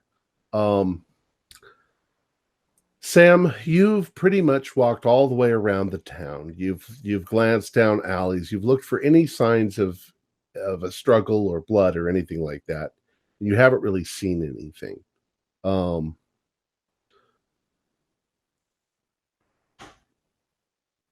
You go to those of you who go to the library, you're able to find an old sort of survey map of the surrounding area. And it doesn't say Shepherd's Barn, but there's definitely like a farm just south of the town. Now, I should explain, there's a main road coming in from downhill up into that's the road that you guys came into town on. Then there's the main part of the town, a couple of loops, and then there are little roads. If you look like if you were standing at the church and you look south, there's in between two buildings, there's a little road going out of town. That's probably heading to that farm. There's only the one. And then there's a little road, heading east, and a few little roads heading north. And then one at the end of Diaz Avenue that goes to the Diaz ranch or house. So you really can't get lost. There's not many choices for how to get to any place. So even though that now you sort of see, here's where that barn probably is, there's just the road. It's not like branches or anything. You know what I'm saying? Simple. It's country. It's in the country. And it doesn't look that far off. So we can drive most of the way there then? Right well, off you could that probably road? walk there. It's probably only half a mile or so. Oh. All right. Okay. I actually, you said when we first got into town, we saw a couple of other native people here that were openly carrying weapons. Were they carrying shotguns or rifles? Shotguns. Yeah, rifles probably. Okay. That's something I normally would have been extremely apprehensive about just because of the time period. But if that seems to be somewhat normal around here, I'm going to want to go through Mr. Lane's stuff really quick because he had originally offered that we could use some of the weaponry he had. From what I remember, he was pretty loaded down. And I want to see if I can find a shotgun or a rifle to take with us. Did he bring all of that with him? He said he had it with him, yeah. All right, you find a shotgun that he's got in it. It's a really good one. Okay. Then I grab some shells, I'm assuming, then. Okay. And actually, in this day and age, in this part of the country, everybody carried guns. Never know when those Apaches are going to come out of the woods. And well, that's exactly it. And I don't want to be mistaken for one of them for a hostile native. So that's what you were looking for at the library. So you've got some general directions where things are. There are, of course, other farms around, but not to the south.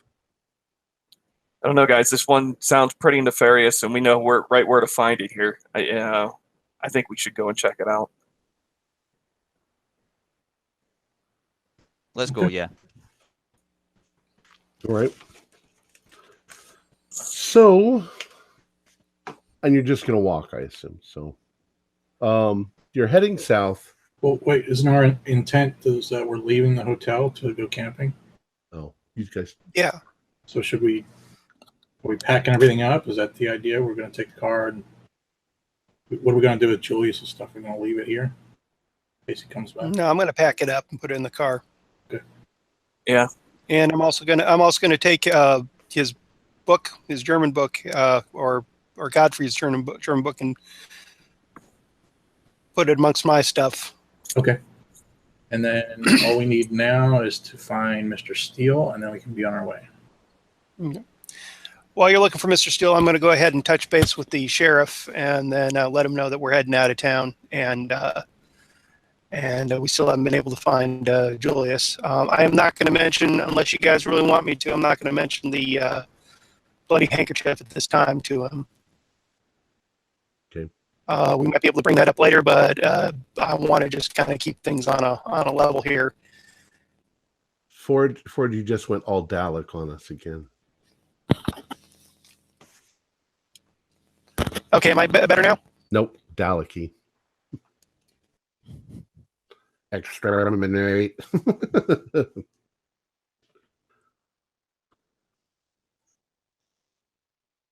That sounds fine. All right. But yeah, and I'm going to just touch base with the sheriff. And all right. So the sheriff tells you that he's going to have a look around town again in the daytime. And that he's going to keep his eye out, but he thinks your friend probably has left town because it's not that big of a town. And he says that the worst, he could have wandered off into the woods and gotten lost, and that's a bigger problem because we don't know which direction that he wandered off into. Right. Well, we're gonna head out for now. Kind of look around some of the surrounding area for him, and then we'll probably be heading on our way. If need be, I'll probably come back here and check in. But yeah, we're still going to be keeping an eye on things. If there's any further developments, I will bring you information, sir, as to how things are going. But we're for right now, we're just gonna head on out and well, I hope you find your friend. I hope so too. I'm gonna be if nothing else, we'll go down to Silver City and contact the Forest Service and see if we can get forest rangers in on looking for Julius out there, and we'll also look on our contacts to see if we can track down where, if he went out of town, where he went to and how he went out. So make sure that he's all right. All right. So you guys all meet up, and you're across from the church, and you start on this little windy road that heads off into the woods in that direction, in a southerly direction. I would like Sam to do an idea roll.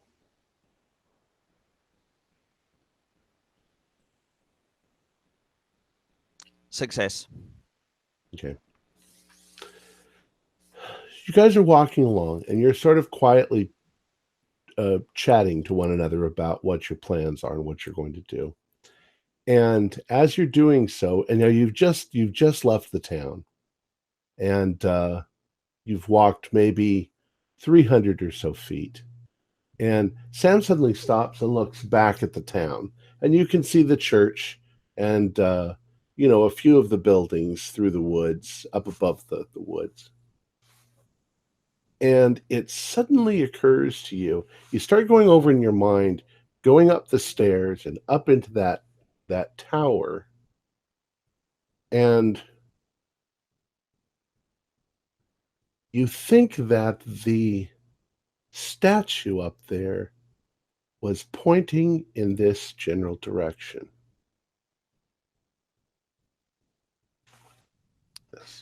Yeah. Guys, remember the statue in the tower? It was this way. Whether that's a good thing or a bad thing, I don't know, but we're going in the way the statue's pointing. So we're headed towards death. That's...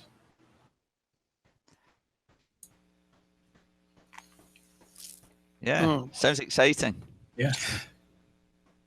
Gentlemen, I'm going to go ahead and stick with the car while you guys go out and check this out, just to make sure our stuff doesn't get looked through.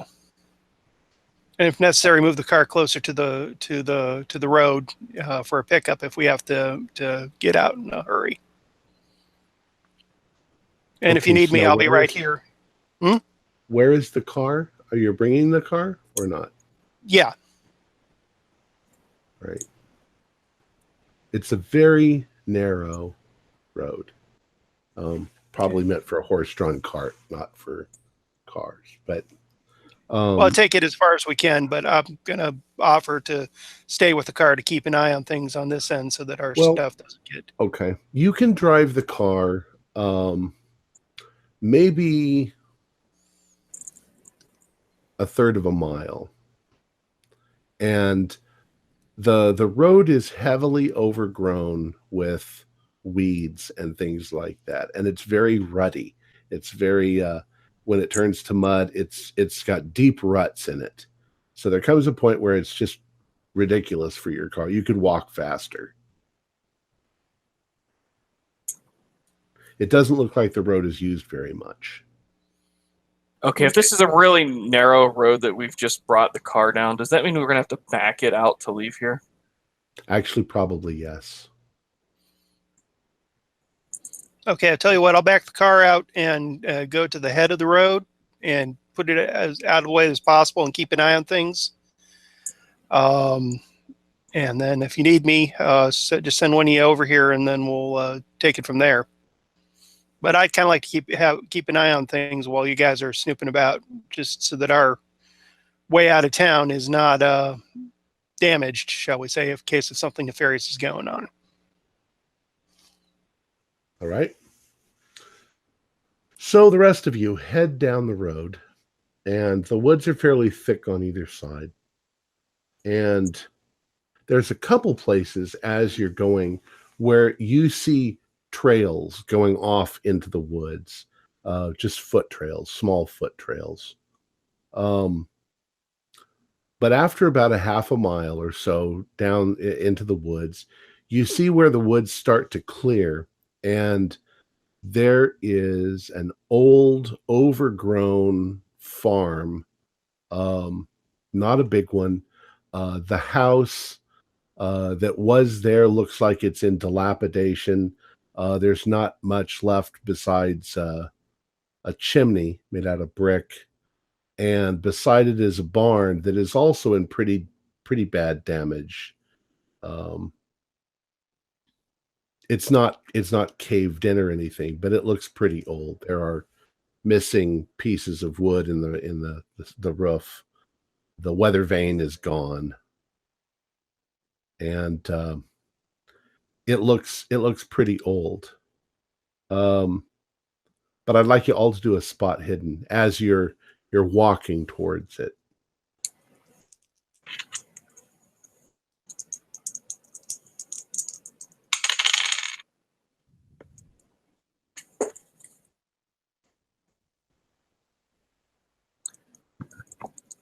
Success.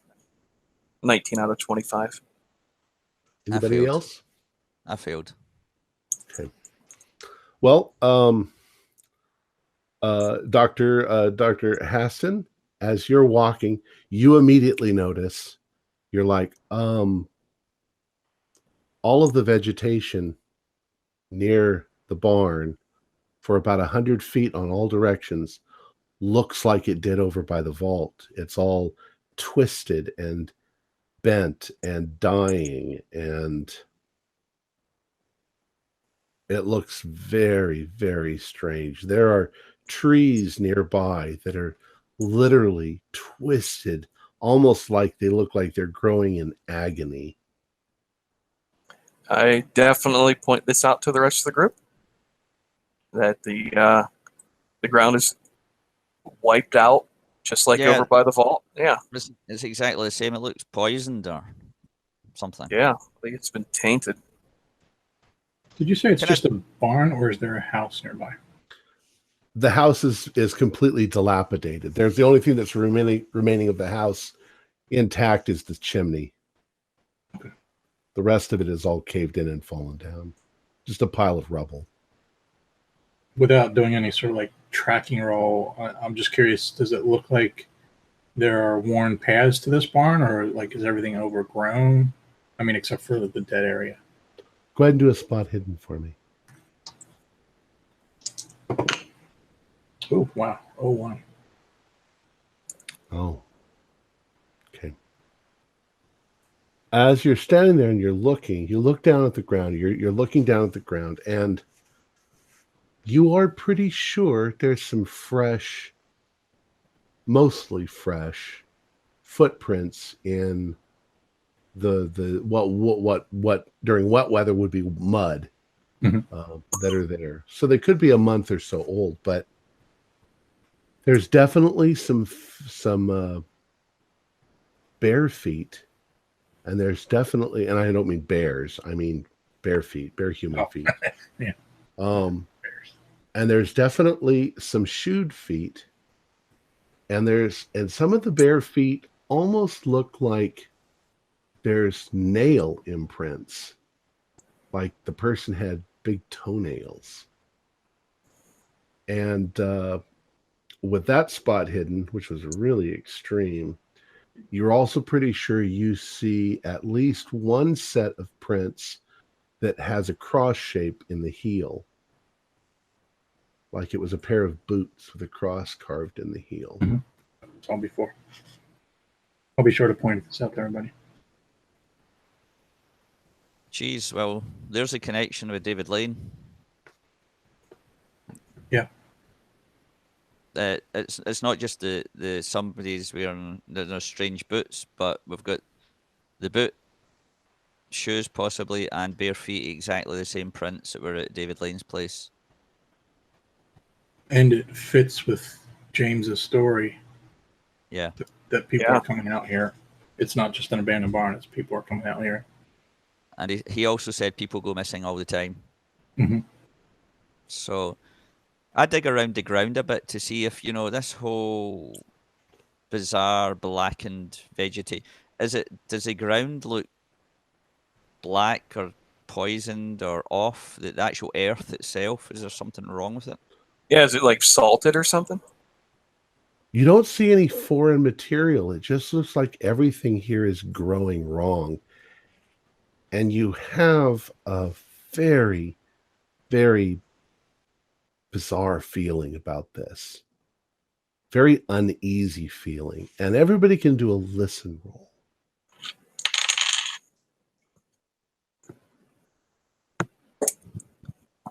Fail. Pass. Regular. Right? Anybody else fail? I mean, anybody else pass? I failed by 3, but I'm willing to put some luck on it. Okay. Dr. Hisney, you're standing there, and the first thing that you notice is you do not hear any insects or birds of any kind. And the dead silence is very unnerving once you realize that there's no sound. But wait, there is a sound. there's something way off in the distance. Something, at first you thought that maybe it was the wind just whipping through the angles in the trees, but it sounds almost like music, like somebody playing a flute, only there's no melody to the flute. It's just random, weird, almost whippoorwill-like noises, but they're very faint and very off in the distance. And they make you feel very strange, like kind of that flight sort of instinct, like this is so freaking weird, you want to run. But you're an adult, so you don't do things like that. When you say distance, it's not coming from the town that we just came from, right? No, it's you're not really sure where it's coming from, but you didn't hear it until now, until you're getting closer to the barn. You guys are right on the edge of the dead zone, and you're not sure. You feel weird about stepping into it. You know what I mean? Because it's so strange. Gentlemen, a strange thought. The dead vegetation up at the tomb was in a place where there's obviously a space or a passage or a cave or whatever it is that the tomb's built into the. I think it was built into the side of the hillside. Mm-hmm. Could there be something stored in the tomb back there at the Diezes? Could there be something stored here that's damaging the ground, or it's maybe worth digging about? I know it's a bit weird. We've got tools back in the truck. We brought the camping tools, and I'm sure the professor's loaded up some spades and things like that. I don't know if it's worth just having a dig about. Yeah, we did have some excavation gear there, but I mean, we got a barn here. We could just walk over and look inside. I mean, what if Mr. Lane's in there and he's hurt? I think we're here right now. Let's just go over there and open the door. Mm-hmm. Let's do it. All right. You're 75 feet away, then you're 50 feet away, and as you're getting that close, you can see there is a big padlock and a chain on the door, holding it closed. I'd also like you to do a spot hidden. Fail. Fail. Regular success. If you succeeded, what you notice is towards the side of the barn that the area of twisted, I call it the dead zone, is not a regular shape. It's odd, and that there is a place where you can definitely see a trail that's going up to a nearby hill in the woods that also seems like everything is twisted in that direction. It looks different than it looks like a trail. From the barn leading up? From the barn up the hill, the nearby hill. It looks like the top of the hill's probably only about, a quarter of a mile away. And this is covered with woods. Yeah, woods, okay. All right, I'll mention that too. Okay. This is the weirdest place. Do you think I should go back and get Harlow? If we're gonna, are we anticipating checking the barn out and then going up the hill? What do you think? It would take you about 5 minutes to get back to Harlow with, a slight jog. What do you think? Or should we just leave him? Let's check the barn first, and then we can decide. Right, let's do that. We're right here. Yeah. Okay. You go up to the barn, and the padlock is fairly new. Maybe a few years old. is it kind of reminiscent of the similar kind of design as the one up at the Diaz's property? Yeah, similar, but that's not really that unusual. Standard. They're not the Diaz's are not lock manufacturers. So. Have I heard any other sort of noises here? I mean, I don't think I heard the flute, but have I heard anything that would suggest human voices or activity or movement inside of the barn? Other than this occasional slight breeze, you hear nothing. No birds, no insects. But go ahead and do a listen roll for me. If you ask. It's a success. All right. So now as you're standing there, you suddenly sort of like this, and you can hear what sounds like a flute playing. Do you two hear that flute? You can all roll, well, except for Hisney. He already hears it. But the rest of you, if you want to roll listen rolls, if you pass, you can, as long as he points it out, you can hear it. Yeah, I definitely hear it. Yeah, I wasn't going to say anything, but yeah, I hear it too. Is it coming from, I got a 0-3 there. Is it coming from the barn or is it coming from further away? You can't really tell. It sounds like it's off somewhere or muffled, or it's just not that distinct, and you only hear it intermittently. Well, it's not Cocapelli. There's got to be somebody out here. At this point, I'm just like, hey, who's there? Mr. Lane, are you out here? Nothing. No sound. I want to break this padlock. Yeah, is there a rock or anything around we can use to bust this thing? A big stone? Yeah. Hold on. Let's see. Go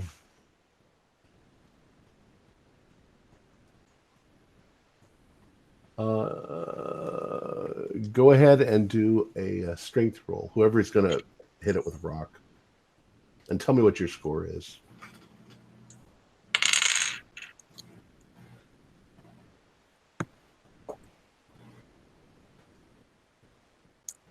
It's a fail.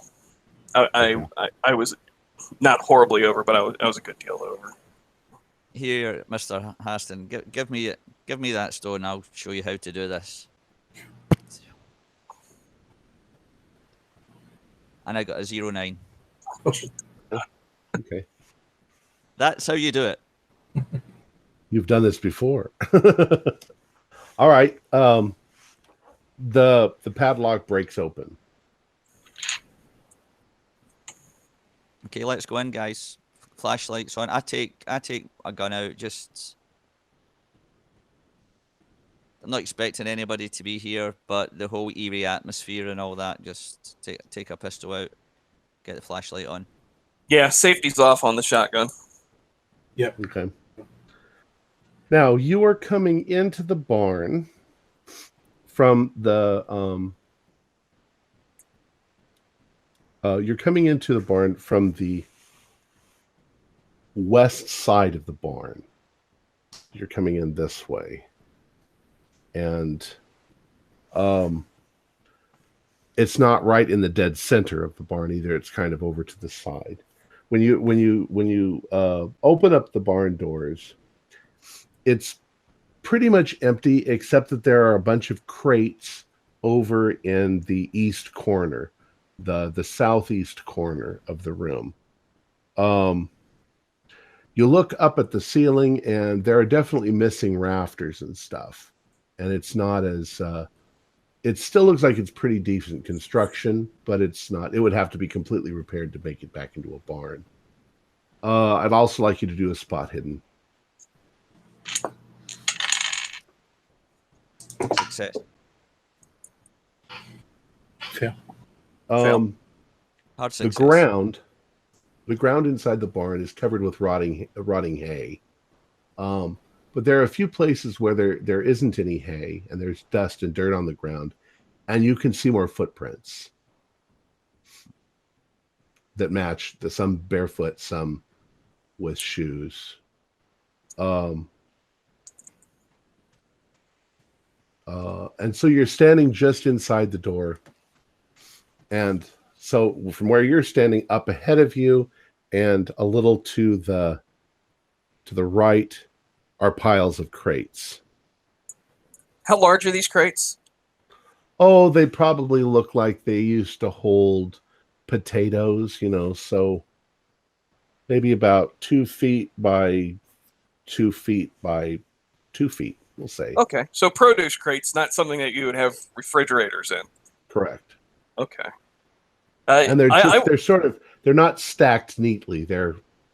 It's a pile. Does it look like they're still closed, or do they look they've already been opened up? No, they're just empty crates, it looks like. Empty crates. But they're piled up 3 or 4 high? Crates high. Swing the flashlight about just to get a good look. Now there's quite a bit of light coming in just naturally. Okay. Kicking about the hay, near the footprints, is there anything else of interest in terms of just noticing some scuffling prints about? So you're walking around the barn? Yeah. All right. You notice more footprints here and there. Eventually, you sort of work your way around to where you're passing by the crates and around the other side. And what you see on a couple of upturned crates are a couple of piles of folded cloth, like clothes or something, but they're all the same color, kind of a dark grayish black. I go over and grab them and open it up to see what it actually is. They look like robes of some sort. Show them to the professors. What do you think of this, guys? What's this? Nightgown?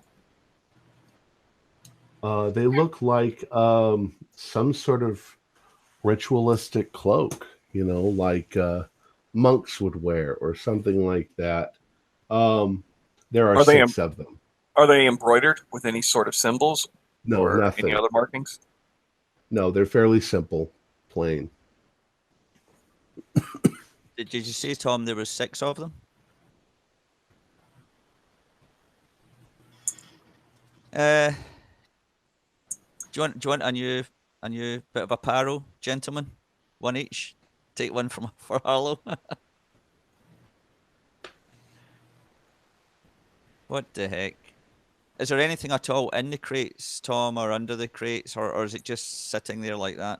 Yeah, I want to help him move some of them around. I want to nudge some of those around.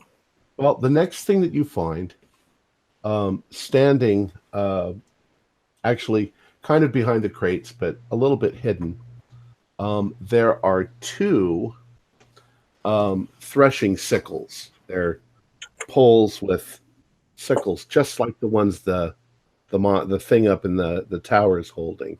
And your best assessment is that they might be actually made out of silver, at least the blade part.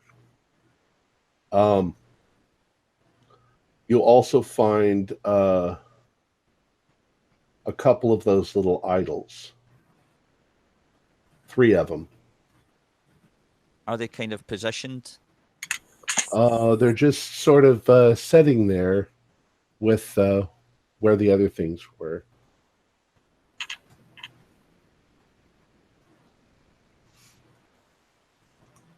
Shall we rename this town the City of Death? Okay, so 2 and 2 makes 4, right?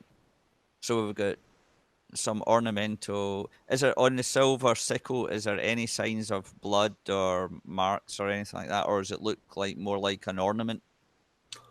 They're definitely scratchy, so they've been used. But are there stains on them? Maybe those are stains. If they are, they're old. Maybe they're rust, but they don't look like rust. Maybe there's something else.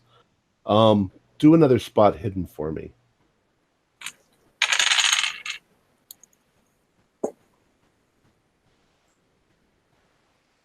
That's a fail. Fail. Did anybody pass? Ooh, Come on, Jeff. another fail. 80. We're all just failures. All right. At this point, you can hear that flute playing is a little louder, and it seems as if it's definitely louder somewhere in this room. Now, it's mostly just a big old empty room. Do I see any sort of like weather hatch for like a storm room underneath? You know, like maybe what used for tornadoes or something like that, or a root cellar. Do another spot hit. I got that right on the nose. 25 of 25. Okay. You're sort of wandering around, and you've already found some things, and so you're looking. You start to move some of the crates out of the way, and you realize that there may be a trapdoor underneath the crates. You see an edge. Hey guys, it looks like there might be a door under here. This could be where that flute's coming from. Does it seem louder once I get next to that edge? Yes. Seems a little louder over here too. What did you say, Jeff? I was actually suspecting that. I was thinking in the back of my mind that I wonder if there's a tunnel leading from here to the tomb that we saw on Diaz's property. Well, if the music's, I just say quickly, you know, if the music's getting louder, we better be careful because somebody might be coming to the door. So let's kind of back off a bit. Get your guns ready. How far is it from this hatch back to the door we came through? Well, about 50 feet. I'm going to take a quick look outside before we. If you guys want to try to open this hatch, go ahead. I'll keep you covered. All right. Well, I was going to suggest maybe we do a quick glance outside too before we open it, just in case anything or anybody else decided to come down after us. Okay. Well, you do that. Okay. You take a look outside. You look around, and it's just as soundless and dead as it was before. And as you get to the door and you're standing there, from that perspective, you're pretty sure that sound is coming from inside the barn. Sure. So, sure. Well, I wasn't so much. Yeah, I wasn't so much thinking that the sound was coming from there, just that just in case someone's coming up from behind and we're getting ready to go down and in. I understand, but I'm just telling you that you noticed that at the same time, and you don't see anybody coming or anything like that. All right. Now the hatch is fairly large once you start to move the crates. Sam, I'm going to need your strong shoulders here to help lift this, I bet. Is there a sense, Tom, that there's an increasing volume the whole time, or was it just? Is it kind of increasing and undulating? If you were to pass a listen roll, you definitely are sure that the sound is coming from inside the hatch. Okay, guys. What do we do? Do we have time to get Harlow in this, or is somebody actually coming up a corridor or something like this? Well, it doesn't sound like it gets louder once we get there. It's pretty steady once we're next to the hatch, right? Correct. So it's not as though it's getting louder, it doesn't seem like it's getting louder and coming this way. It still sounds like it's a ways away. Okay. I kind of got the impression. And once again, it would still take you only about 5 minutes to get back to Harlow. Okay. I give Hisney, do you have a weapon on you? I do. Yeah, okay, right. I say I'll jog back, I'll get Harlow and get him up here. I think we need to be together. As an old man, I appreciate your jogging back. No problem. Off Sam goes. Harlow, are you going to come back with him? Well, once he tells me what's going on, I'm gonna. I figure right about now I've moved the car back so that it's we don't have to back it up. Okay.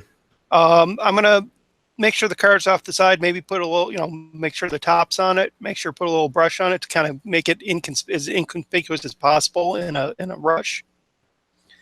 That way, Okay. chances of them seeing it not there, and then I'm going to grab my make sure I have my pistol, my shotgun, and flashlight. And not all right. All right.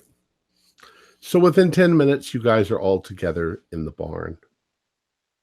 And I think that we're going to leave it there.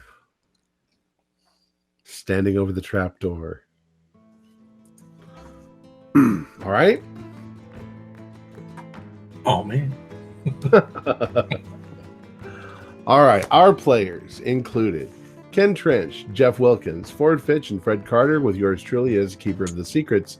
We're currently producing 4 shows a week with music and sound effects added in post-production in order to create a richer listener experience. We provide audio-only versions of our shows free for you to download from Podbean or iTunes. We have a new patron, Mark, I hope I pronounced your name right, Mark Grian, has pledged $10 a month. So thank you so much, Mark. Well, thank you, Mark. Thank you, Mark. If you'd like to become a patron, visit our Patreon account.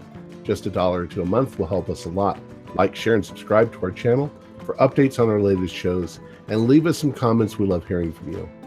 This is Tom Rayleigh, together with all the members of our gaming club, inviting you to journey with us once again into the darkness for another adventure into the universe of H.P. Lovecraft and the Call of Cthulhu role-playing game.